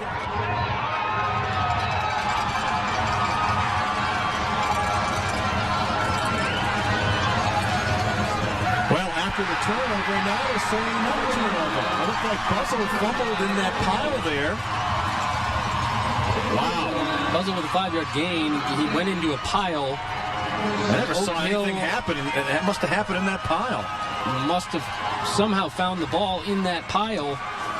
And now Raiders have the ball right back after Mace fumbled, and it was recovered by Dylan Fitz. And they take the ball right back. Well, Oak Hill may feel like that was justice, because I'm not convinced that Mace wasn't down.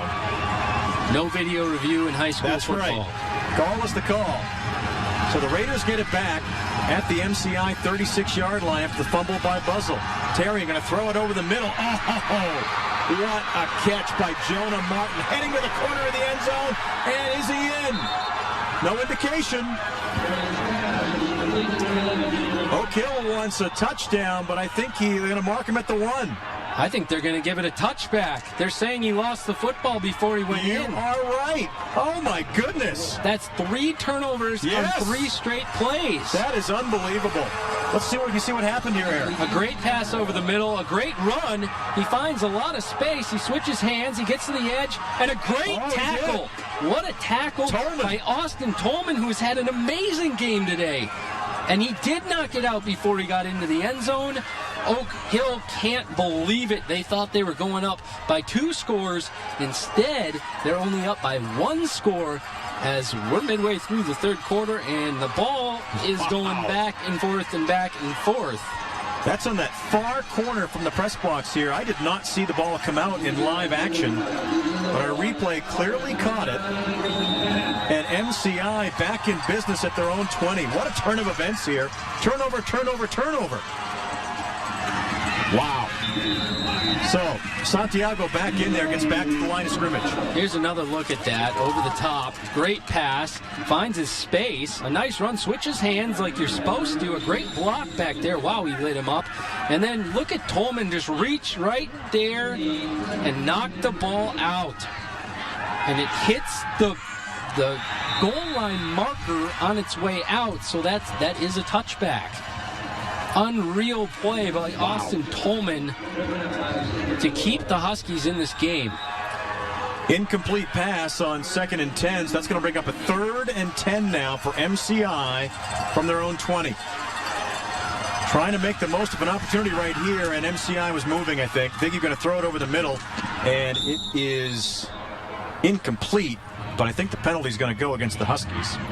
Tolman blanketed by 3 guys on that. Still almost came up with it. But a nice play by those Raiders trying to break it up. And procedure call on MCI, and Oak Hill will decline it to bring up 4th down. Running back moved a little bit early on that one. Yeah, Santiago went early. You can't have that. So the always dangerous Alex Mace will drop back to his 45-yard line. Oak Hill should have great field position here. Almost blocked. Takes an MCI bounce right to Mace at the 43. Got away from one tackler, and Jimmy Hall, I thought Hall had him. Mace got away. Here he goes down the left sideline. He's got one man to beat to the end zone. He's in for the touchdown. What a play by Mace. My goodness. A 57-yard return. He broke 3 guaranteed tackles. That is ridiculous. They weren't. Absolutely unreal. Off the bounce. You're kind of wondering what he's doing. Is Tolman going to be able to bring him down?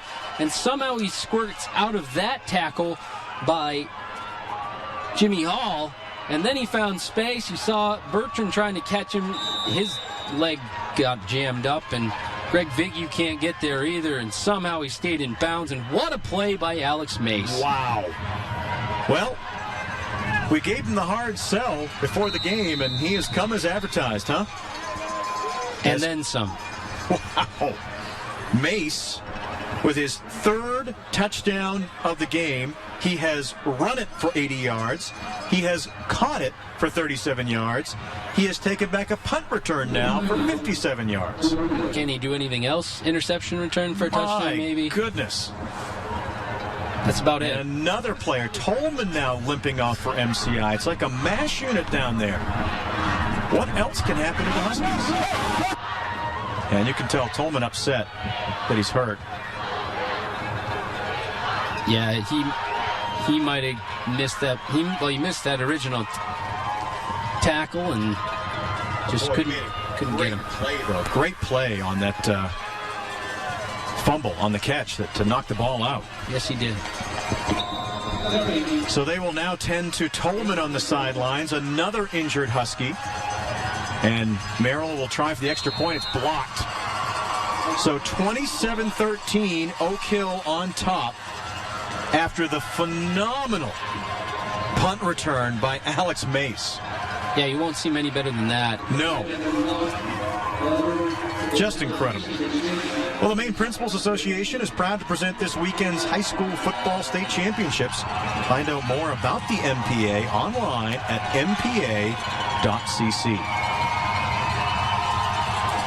Well, the Huskies with their work cut out for them now, down by 2 scores, 4:53 to go in the third. Still plenty of time here. But the question is, can they get any of their injured stars back in the game? And even if they can they make a difference? Even with a healthy unit, this was going to be a hard-fought battle for MCI. But not having their 3 top running backs, their 3 upperclassmen, who play both sides of the ball, special teams, Oak Hill's really opened it up. So Adam Merrill, this time he will drive it deep. Willie Moss back there, along with Buzzle, I believe. And MCI brought down at their own 25-yard line. Montero on the return, I believe. Yep. Montero takes it to the 25, and that's where MCI will go back on offense, needing some big plays now. Well, the day started out so promising for the Huskies as they were moving the ball down the field, and then the injuries started to pile up. A couple leads in this game. There's some space, though. Willie Moss takes it right up the middle. Big gain out over the 30 to about the 33. 8-yard pickup. Nice run by the sophomore running back. He's seen a lot more time this year than he thought he was going to see. Yeah, that's the one thing that was a good advantage for MCI with Hathaway and Santiago down, is that a lot of these guys got playing time and experience. As Moss gets it again, takes it to the 36, and it should be a first down. Well, they need it tonight, as Moss and Buzzle are going to carry the load, it looks like, the rest of the way. From the 36-yard line, it's 1st and 10 for the Huskies. And I'm not sure if Vigou dropped that or if he was trying to run it. Not a very good snap exchange between Vigou and the center there. And he maybe lost a yard as Samson LaCroix was right there, the linebacker for Oak Hill. So he lost a yard. Now Vigou going to throw it down the field. And almost picked off there on the left side by Merrill. Adam Merrill with a nice deflection there. He had it the whole way. Eye on it the whole way. Looking for Montero. Merrill all over this ball. So big 3rd and 11 here for MCI, as they have got to sustain a drive here at some point. They've got to get a drive down to the end zone to get back in this game. With 3:40 to go in the third. Here is the pitch. Back to Willie Moss. Nice spin move up close to midfield. First down and more. That's the play the Huskies needed right there on a 3rd and 11. Very nice run by Moss. He's not just going to lay down. They're not going to lay down and give Oak Hill this game. That's a nice move along the sidelines. finds a little space, makes some space for himself with the spin move as he cuts back into the middle, and that got him a few extra yards, and that got them a first down. Picked up 18 yards. Here's the pitch now to Moss on the left side. Tried to barrel ahead. They're diving in there like the ball's loose. That was another hard high-low hit by Oak Hill. Oak Hill is claiming they got the ball, but I think Moss was down. Coach wants the ball. Coach thinks they got the ball. Nope, second down. As he took the ball up to the 40, just inside the 45-yard line, couple of yards. Stacy Doucette not impressed. Second down and 8. Big U, gonna throw it. Got some pressure from behind. Oh my goodness. I thought he threaded that pass in there, but it was knocked away at the last second. Real hard hit on Mitchell Halley. That looked like it was by number 20, which is Levi Budo, and knocked it out. I'm not sure MCI expected to throw the ball 22 times today. I haven't seen them throw 22 times all year. Third down and 8. Over the middle to Halley. Made the catch, but well short of the first down. I don't know that he held on to that ball. Did he not? I think it popped out before he could bring it in. They're going to talk it over. Well, they've marked it as a catch. They're waving it off. Yeah, they are waving it off now. Yes, you were right. Can't really see from that angle. See the ball drop down, hit the turf. Not sure he brought it in and was moving upfield quite yet, so they're not going to call it a fumble. Fourth down from the 45. The pitch goes back to Moss. Going to heave it downfield, and that is just too far ahead of McKenna. Tried a little trickery there again. It worked the first time, but not that time.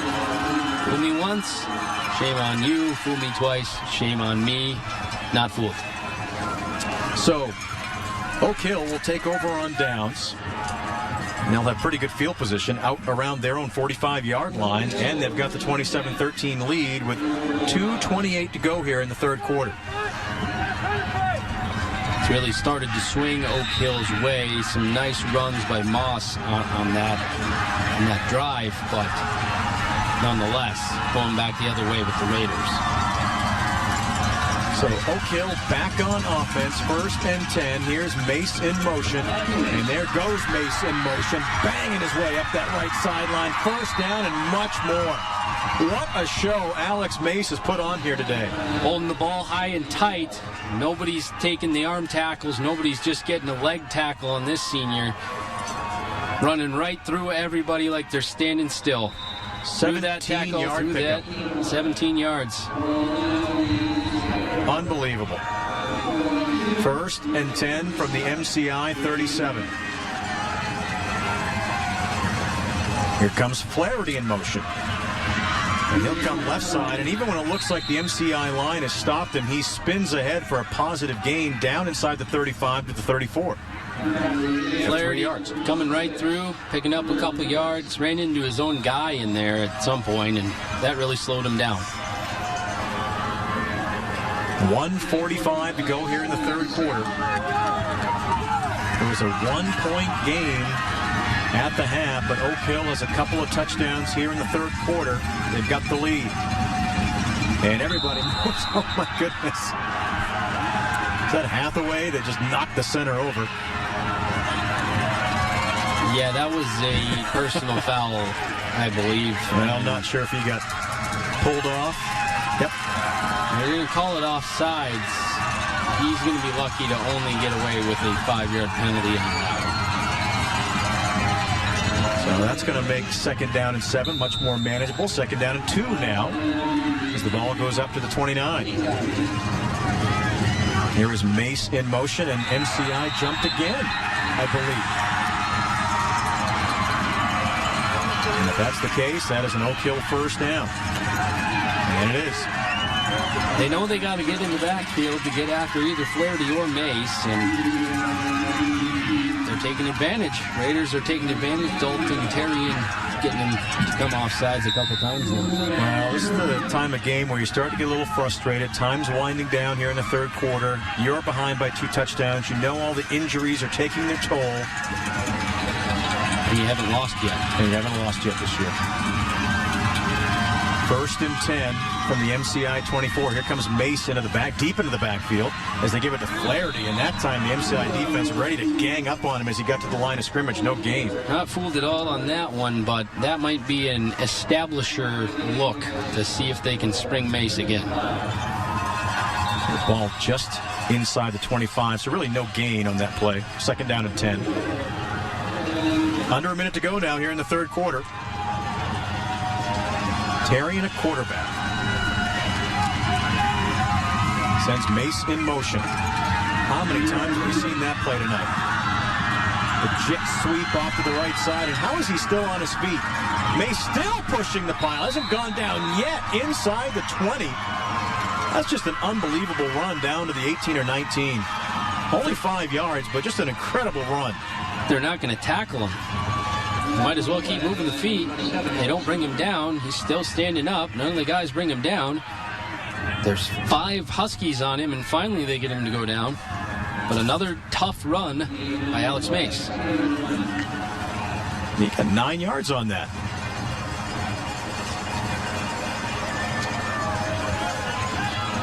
Down to the 15.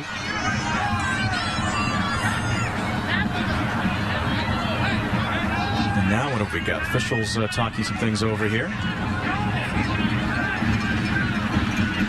There's a problem with, are they measuring? They're measuring. Oh, they're measuring. Can't really see from so far across the field what they're doing. That extra effort that you talked about, John, got him the 1st down. 10-yard pickup for Mason. He's closing in on a 200-yard afternoon. Update for you from Orono. UNH leads the University of Maine 6-3 with 11:40 to go in the 2nd.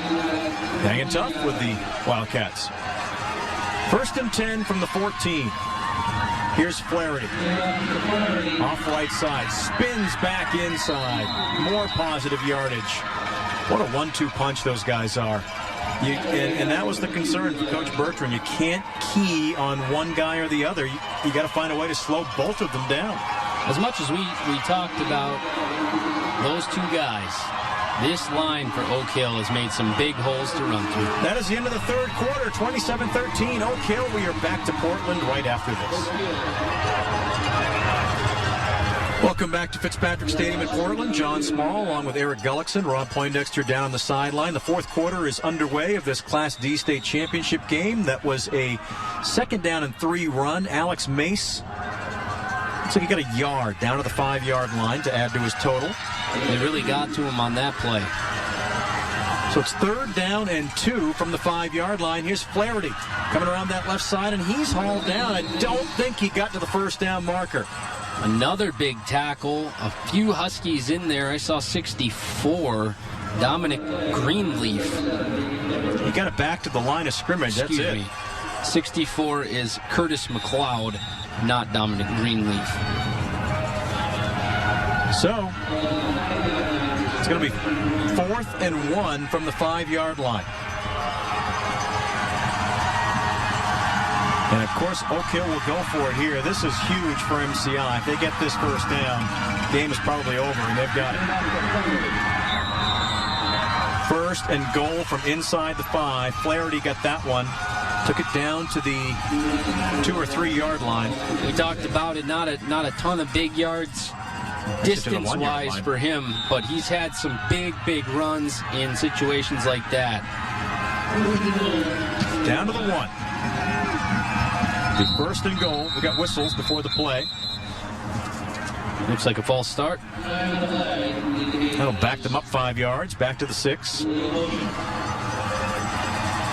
10:35 to go in this one.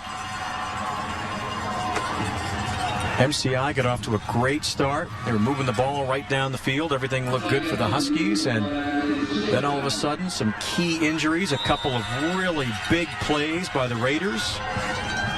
And Oak Hill's up by 2 touchdowns, trying to make it more right here. So 1st and goal from the 6. It's that tight formation. They give it to Flaherty, pushing the pile. He's in for the touchdown. They make it look so easy, don't they? 1-2 punch. Flaherty in the tough zones, picked up the first down on that drive on 4th and short. And in goes the senior for yet another touchdown in a fabulous high school career. Scores the touchdown with 10:15 to go in the game. His first of this game, but remember, boy, he carried them to that state championship last year. And this year, apparently, it's Alex Mace's turn. They've both been fantastic today. So a 20-point lead now for the Raiders, and Merrill will try to make it a 21-point lead, and he does. 34-13, Oak Hill on top. We're back after this.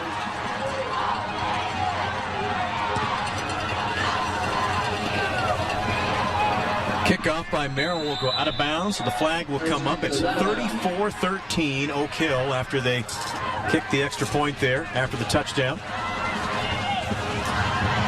And the Raiders ahead now by 3 touchdowns with 10 minutes to go. We know the MCI offense is explosive, Eric, and they certainly can score a lot of touchdowns, and they have been a second-half team this year, but boy, without their big guns, it's going to be really difficult. It's also going to be really tough for MCI, who's a running team with just 10 minutes to score 3 scores, get back in this. They're going to need some bounces to go their way. They might need a defensive touchdown. And that's why they're going to make Oak Hill re-kick here.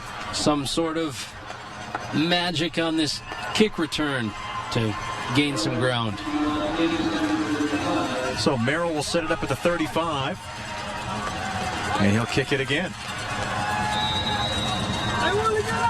And the Huskies moving up a little bit as they expect kind of a squib kick, and that's what they've got. And it's picked up by the Huskies. They have decent field position. They're 32, 33-yard line. Couldn't see who grabbed that. Looks like Bertrand. Adam Bertrand. Yep. Good hands there after a bit of a bobble. He picks it up and makes sure the Huskies keep possession at their own 32. Well, he's Alex's little brother, and he's going to be very, very good by the time all is said and done. Some big minutes for him even to get into the state game. So the Huskies with their work cut out for them here. 1st and 10 from their own 32. Vigu going to throw it over the middle. Oh, nice catch by Alley on the rebound. That's what he does. Those are the kinds of things they need to start to have happening for them. That's what he does all winter long. So he's just, find the ball off the backboard, off the arm, off the helmet, pick up a nice chunky yardage for his team. Looks like a 9-yarder. 9 yards. Yeah. That's the first completion for Vigu after 7 straight incompletions, including an interception. So the ball at the 41-yard line, 2nd and 1. Vigu going to throw it again over the middle, wide open. He's got a man out there. Nice catch. Fitz. By Dylan Fitz. There's a flag down. Came in late. Maybe a late hit on that one. Not sure. MCI fans like it. So 2 straight completions here. The pass play enough for a first down on the play, and they're calling personal foul on that. Wow. So that's an extra 15 yards added on to the end of that reception, and just like that, MCI is into the Oak Hill end. Well, that's what the Huskies needed here, is something to kind of get them going. Vigu going to throw it again out on that right sideline. It is complete inside the 30 to Tolman, who's come back in after leaving the game with an injury. Tolman battling through that injury, finding some space, picking up some yards. Short gain, got 4, 2nd down and 6. MCI going to the no huddle now, and the pass over the middle to Fitz just dropped. It's a good look over the middle, but that's a tough place to make a catch, and just couldn't hang on. 9:01 to go.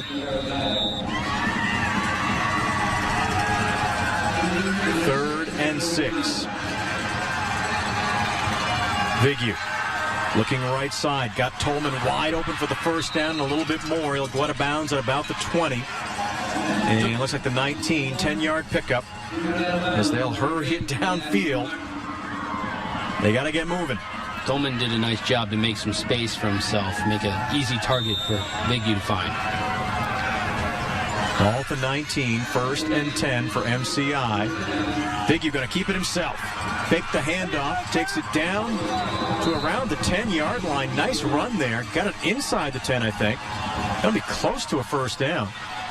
Calling his own number, picking up some yardage, taking it down. They're going to mark it down about the 10. That's right at the close. marker, boy. And they're not going to measure it. Now Viggy going to throw it out to Fitz. Fitz cuts it back inside to get the first down and more inside the 5. Nice play by Fitz to make a little extra space for himself as well and cut through that tackler and get it. Nice gain to pick up the first down. The 28th throw for Viggy, 30th throw in the game.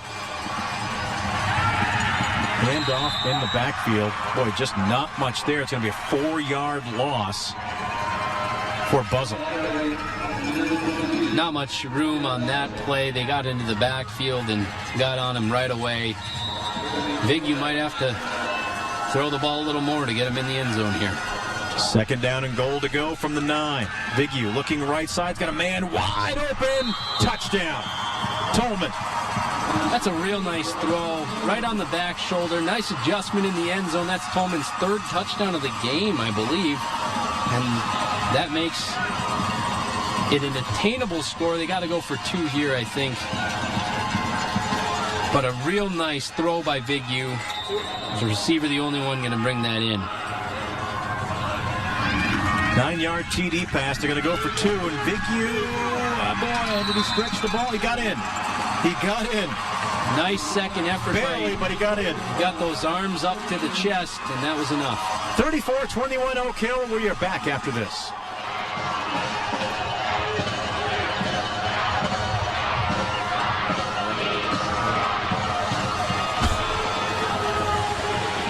$7:50 to go in this one. The Class D state championship game. MCI not giving up. Scoring a touchdown. Tolman, his 3rd reception for a touchdown today. Makes it 34-21. It's a 2-score game again. What does MCI do here? They kick it deep? Nope.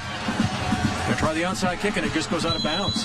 Oh, real nice hop on that. That's what you're looking for, but they just couldn't get it.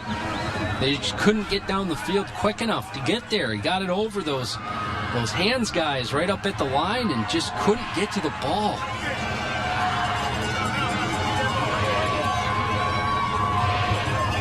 So you got to think that Oak Hill will just take the football. Not going to make them re-kick it.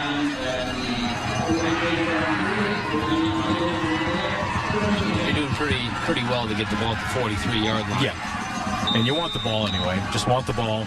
Run clock here. So the Raiders leading by 2 touchdowns now. 7:50 to go. 3 backs in the backfield.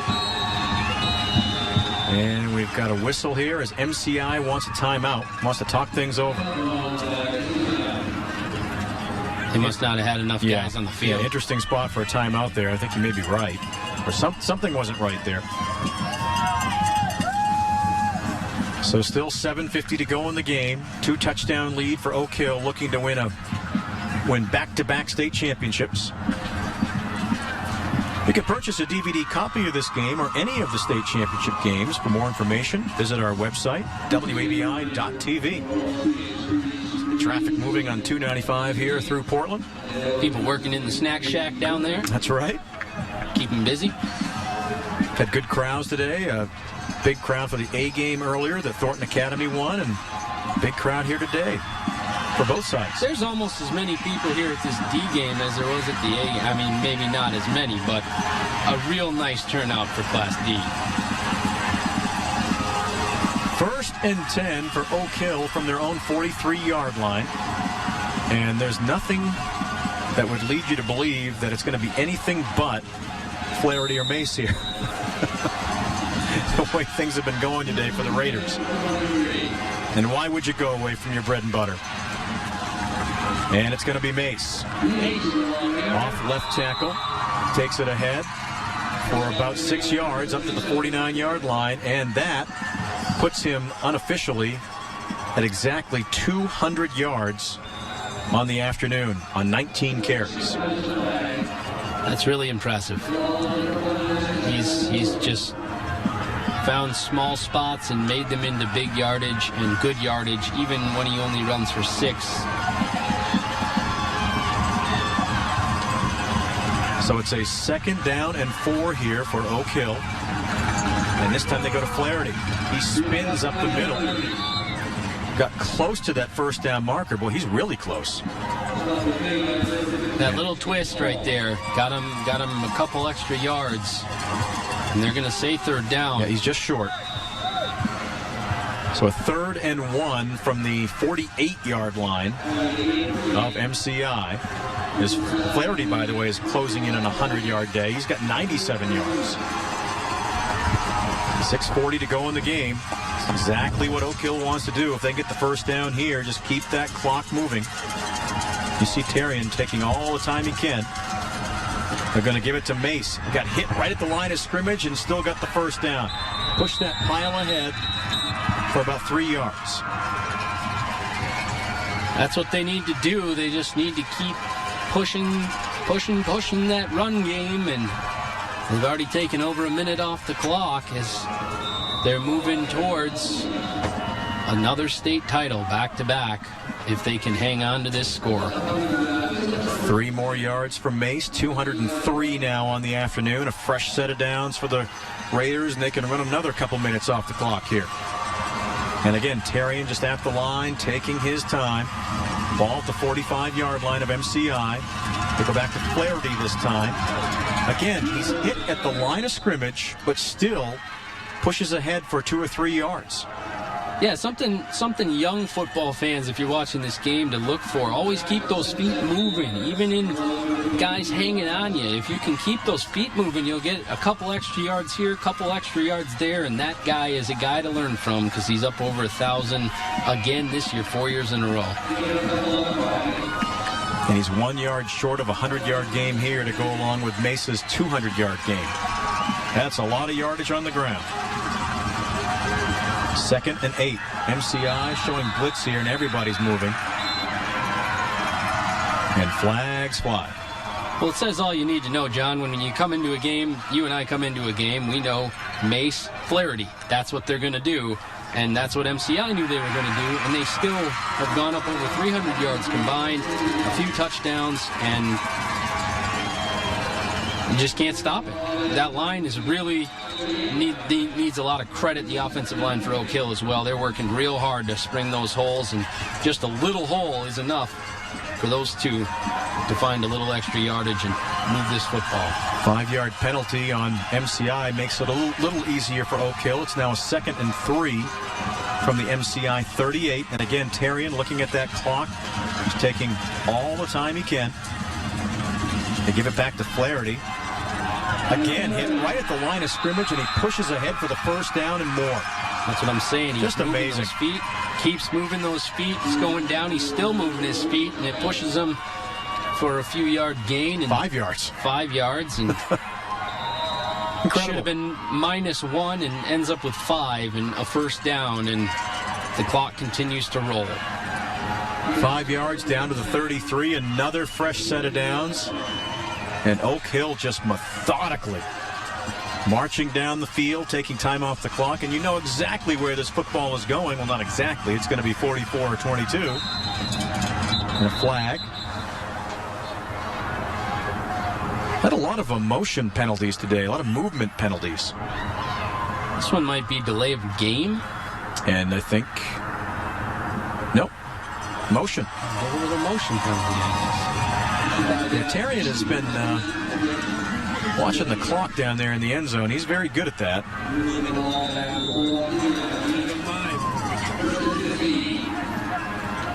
So now it's a 1st and 15. Oak Hill not too concerned here, as the most important thing is the clock continues to roll. So back to the 38-yard line. 1st and 15. Another flag. And I'm not sure what's going on because I didn't see any movement. Another penalty on Oak Hill.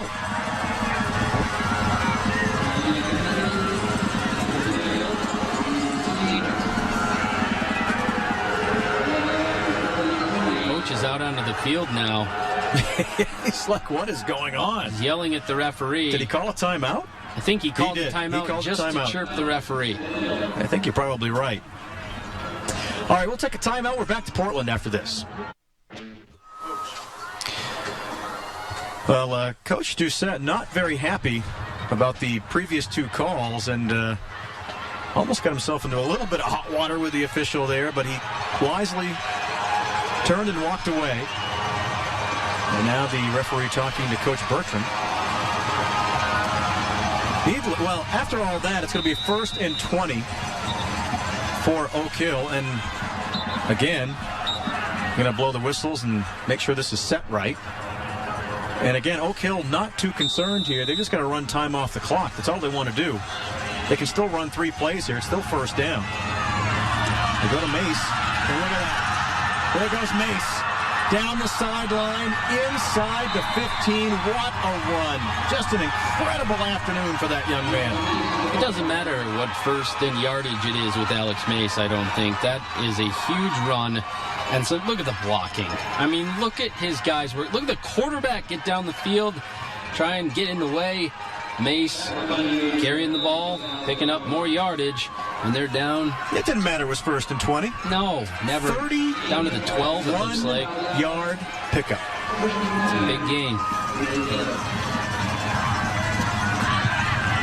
So Oak Hill not overly concerned with scoring here. They just want to keep the clock moving. They'd love to score and really put it out of reach. But again, just going to give it to Flaherty. Boy, look at Tarian. Tarian turned and led the way. The blocking charge, and Flaherty takes it down to the 5. Tarian's got both eyes on that official, the back of the end zone. Once he starts moving that arm, counting him down to the 0. Then he's hiking the ball and taking the clock as far down as he can. And Flaherty again, just another nice carry. What a block, though, by some great blocks. Even the QB getting in on the blocks. I mean, that is... He's like, hey, Coach, I want to hit someone, too. Full team effort. Ball just outside the 5-yard line. It's 2nd and 3. So, again, Oak Hill can get a 1st down here and get another set of downs if they so choose. Flaherty gets the pitch around the left side, and he is close to a 1st down. Pretty good stretch. It'll be interesting to see how far they mark that. Looks like he's going to be just short. It's going to be close. They'll probably have to measure this one. And he needed 3. He got 2. Still going to bring up 3rd down. They gave it to him. Did they give it to him? They gave it to him. Yep. You're right. And the Raider Fox is fired up. So 1st and goal from the 2.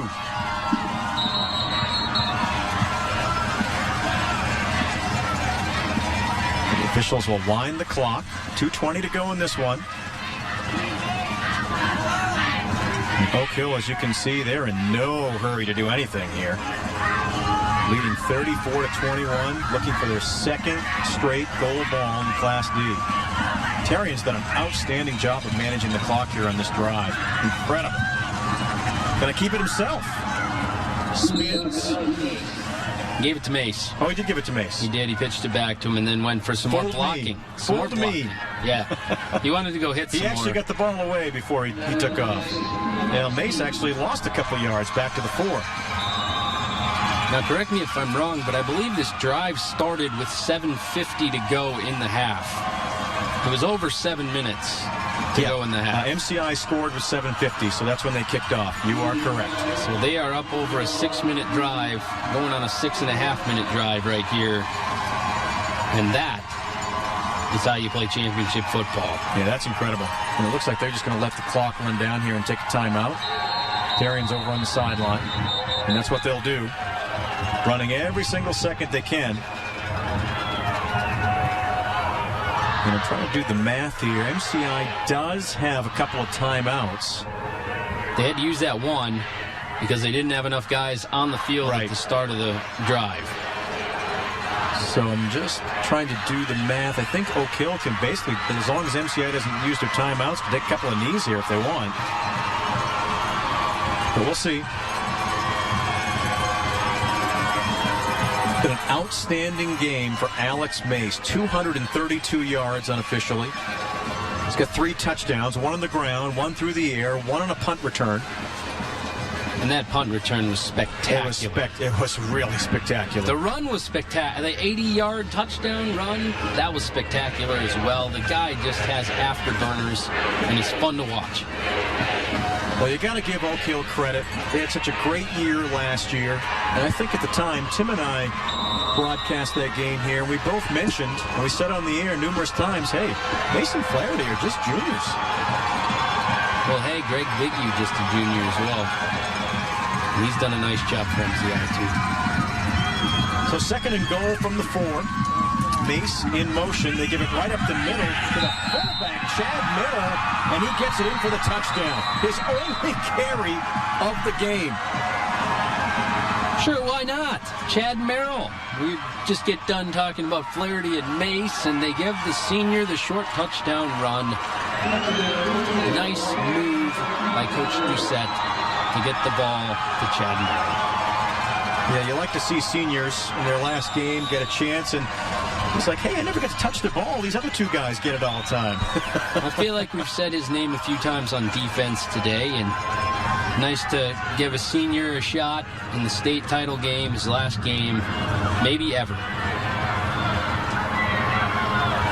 So, Adam Merrill will go for the extra point here. With a minute 8 left in the game, and the kick is up and good.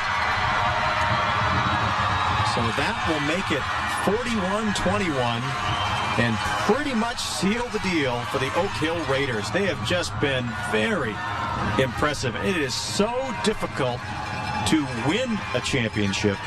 It is even more difficult to win back-to-back championships. It takes full team effort every day through everything. 7-on-7, working in the weight room in the summer, all those practices, captains into regular season. It's taken months of getting ready, surviving a couple of really, really, really close playoff games, 1 point in a couple of them, and Alex Mace and Mr. Flaherty and company, the entire Oak Hill squad, have worked very hard to get to this point and worked very hard tonight to put up 41 points.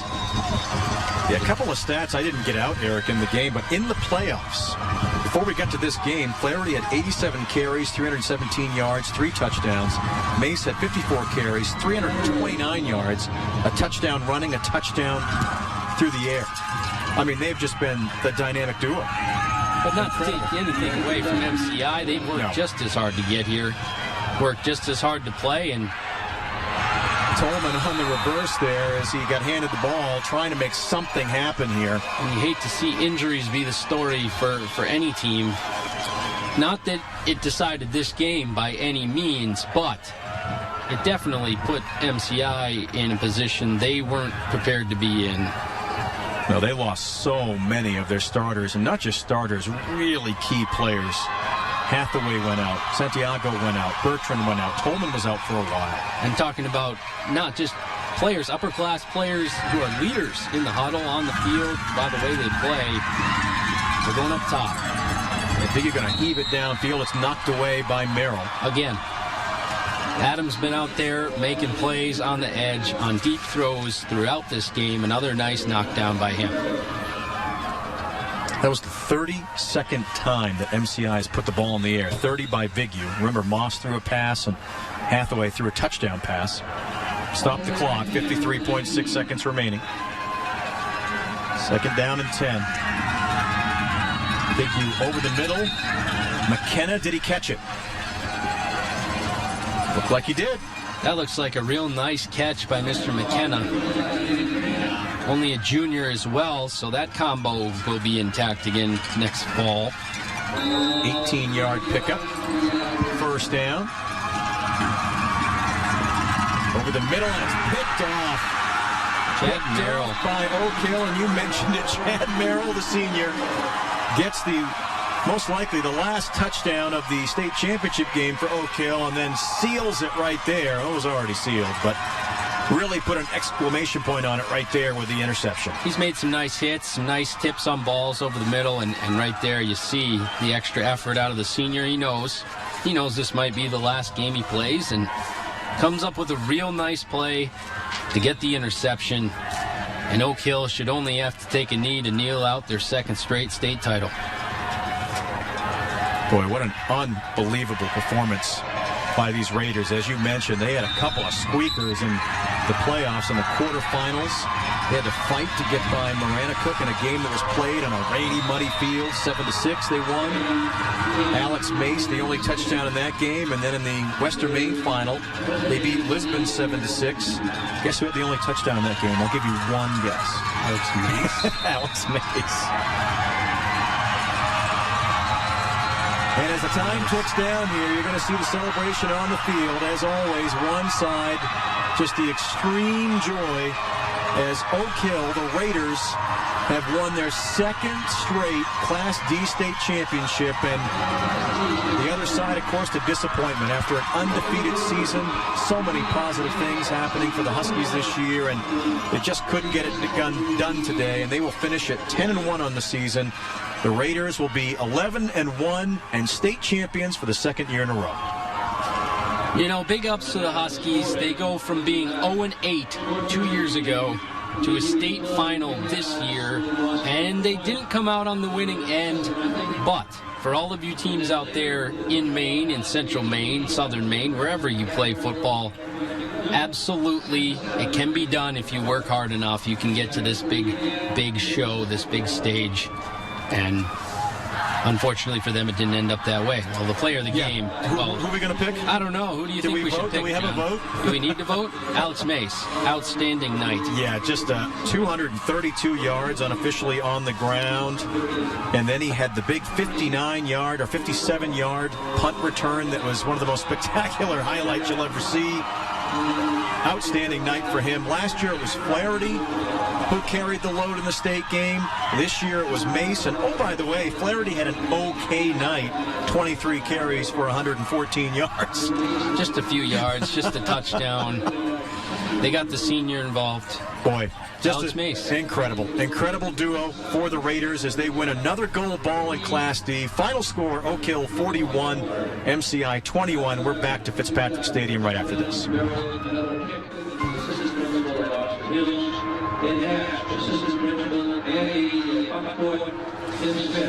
Welcome back to Fitzpatrick Stadium in Portland. You see Coach Stacen Doucette high-fiving with his team, his third year at Oak Hill. He was an assistant coach at Lisbon for 19 years. Took over this Raiders program 3 years ago, and all he's done is win 2 gold balls in 3 years. Well, Lisbon, you're obviously going to learn about winning gold balls. Yes. And take your knowledge and implement it to a new team, and he's certainly done that at Oak Hill, and when you got everyone buying in as what they say, one heartbeat is their That's been their motto this year. They sure acted like it tonight and all year.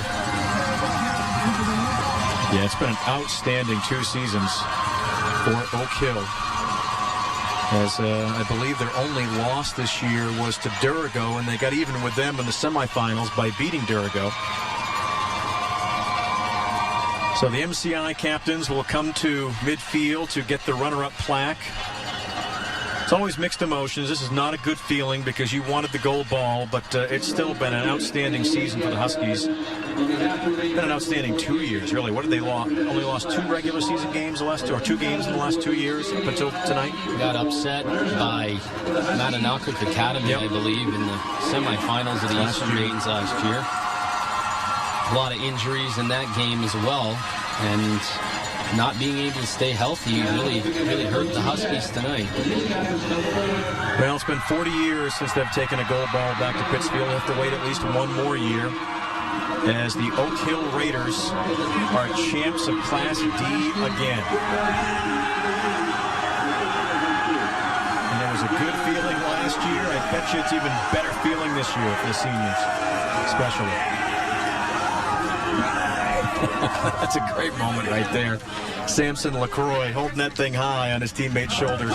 Lifting up Samson LaCroix. That a boy, the senior captain getting the lift up. You like to see that. And off they go with the gold ball. Share it with the people. Must have brought the whole region with him. Well, they want to take it over and share it with the fans. That's always a nice moment when they get to do that. And for Oak Hill, 2 years in a row they've made the trip from Wales to Portland. And 2 years in a row they're going back on a happy bus trip. Because that's what you play for right there. So it's been all Western Maine today as Thornton Academy pounded Windham in the first game, and Oak Hill with a big victory here over MCI in the second game. Still Brunswick and Marshwood to come.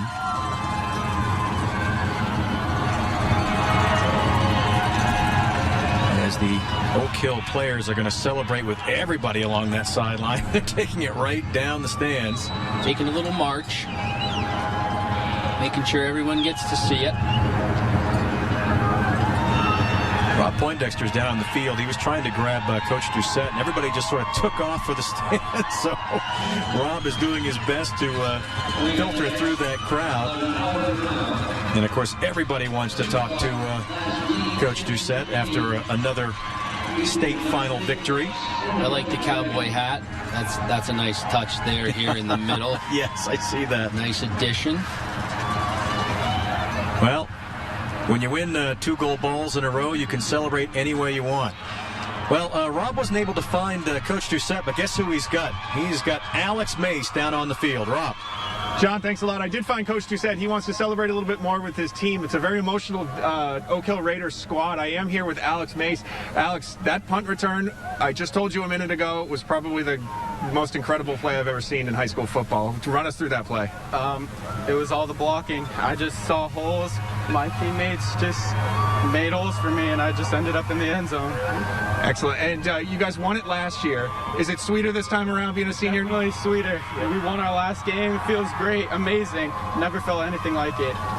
Excellent. And what's it like to celebrate this with your teammates?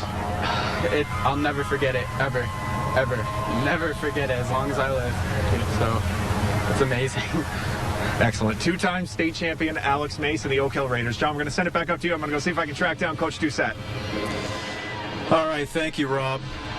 As what amazes me, Eric, all these interviews that we do, it's just amazing how humble these high school kids are after a game when they win. They're so well spoken. It's just amazing. It's all blocking. It was blocking, but a lot of that was you, Alex. He did. He made some space. He did get some pretty nice blocks. He sure did. Somehow he stayed in play down by that goal line on that play. But hey, that's what it's all about. Being with your team, just especially incredible. For the seniors, moments like that you will never forget the rest of your life. Well, it's time for today's Image of the Game, brought to you by First MRI. For the most comfortable, highest quality, least expensive MRI in Maine. When you want the best image, be sure and tell your doctor you want to go to First MRI. Are we tired of seeing it yet? No, we aren't. Here's the punt return again. Viggy with the kick, and Mace will take it on a hop at his 43. And just not enough power in the tackles there. A couple missed. Switches hands. You like to see that get to the edge. Then at the end, watch this. Tiptoe. Vig, you just can't get him. Thought he had him. Couldn't get him. That is the image of the game. All right, we're going to go back down to the field with Rob Poindexter. All right, John, we are here with Coach Doucette. He's getting some hugs. He just got a Gatorade bath. Coach, real quick, just a quick word with you. They say the sweetest championship is the next one. You're the only man I know who's won 2 in a row like this. What does this feel like? It's great. We have special kids.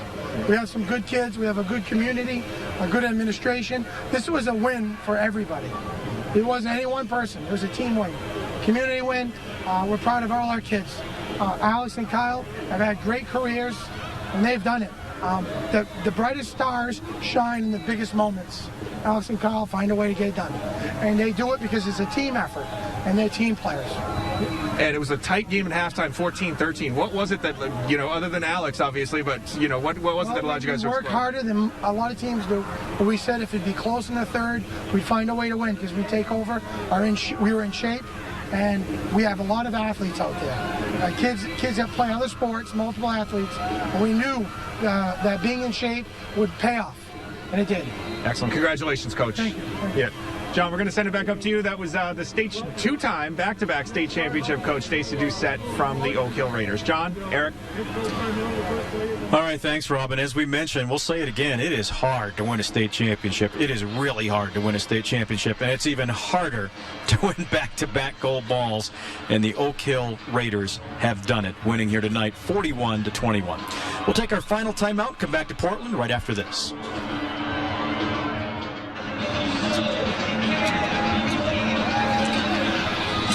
We are back to Portland where the Class D state championship is wrapped up with an Oak Hill victory, 41-21 over MCI. Alex Mace leading the way here tonight for the Raiders. 232 yards rushing on 22 carries. He had a rushing touchdown, which was an 80-yard run. He had a catch for a touchdown, and he had a punt return for a touchdown. Kyle Flaherty, who had over 200 yards in the state game last year for Oak Hill. Well, this year he just had 114, just an off night for Kyle. But he got a touchdown for a 6-yard run. No, just kidding, Kyle. Amazing performance by both those guys. And you know what, Eric, talking to Coach Bertrand this week, Coach Bertrand said those two guys are the best players in Western Maine. And I think after what we saw tonight, he's probably right. They certainly have the work ethic to be considered that, and they put on a show tonight, and just MCI couldn't answer back. Outstanding effort by the Raiders as they win it 41-21. They win the gold ball in Class D. Thornton has already won one in Class A today. We've got one more game coming up for you. It's the Class B state championship. Marshwood will take on Brunswick. That game is going to start somewhere around 6:15, 6:20. It depends on the timing here at Fitzpatrick, but we'll be back with you for that one coming up in about an hour or so. For my partner, Eric Gullickson, for the director, Keith Allen, the whole TV5 crew, I'm John Small. Thanks for joining us from Portland. We'll see you again in about an hour.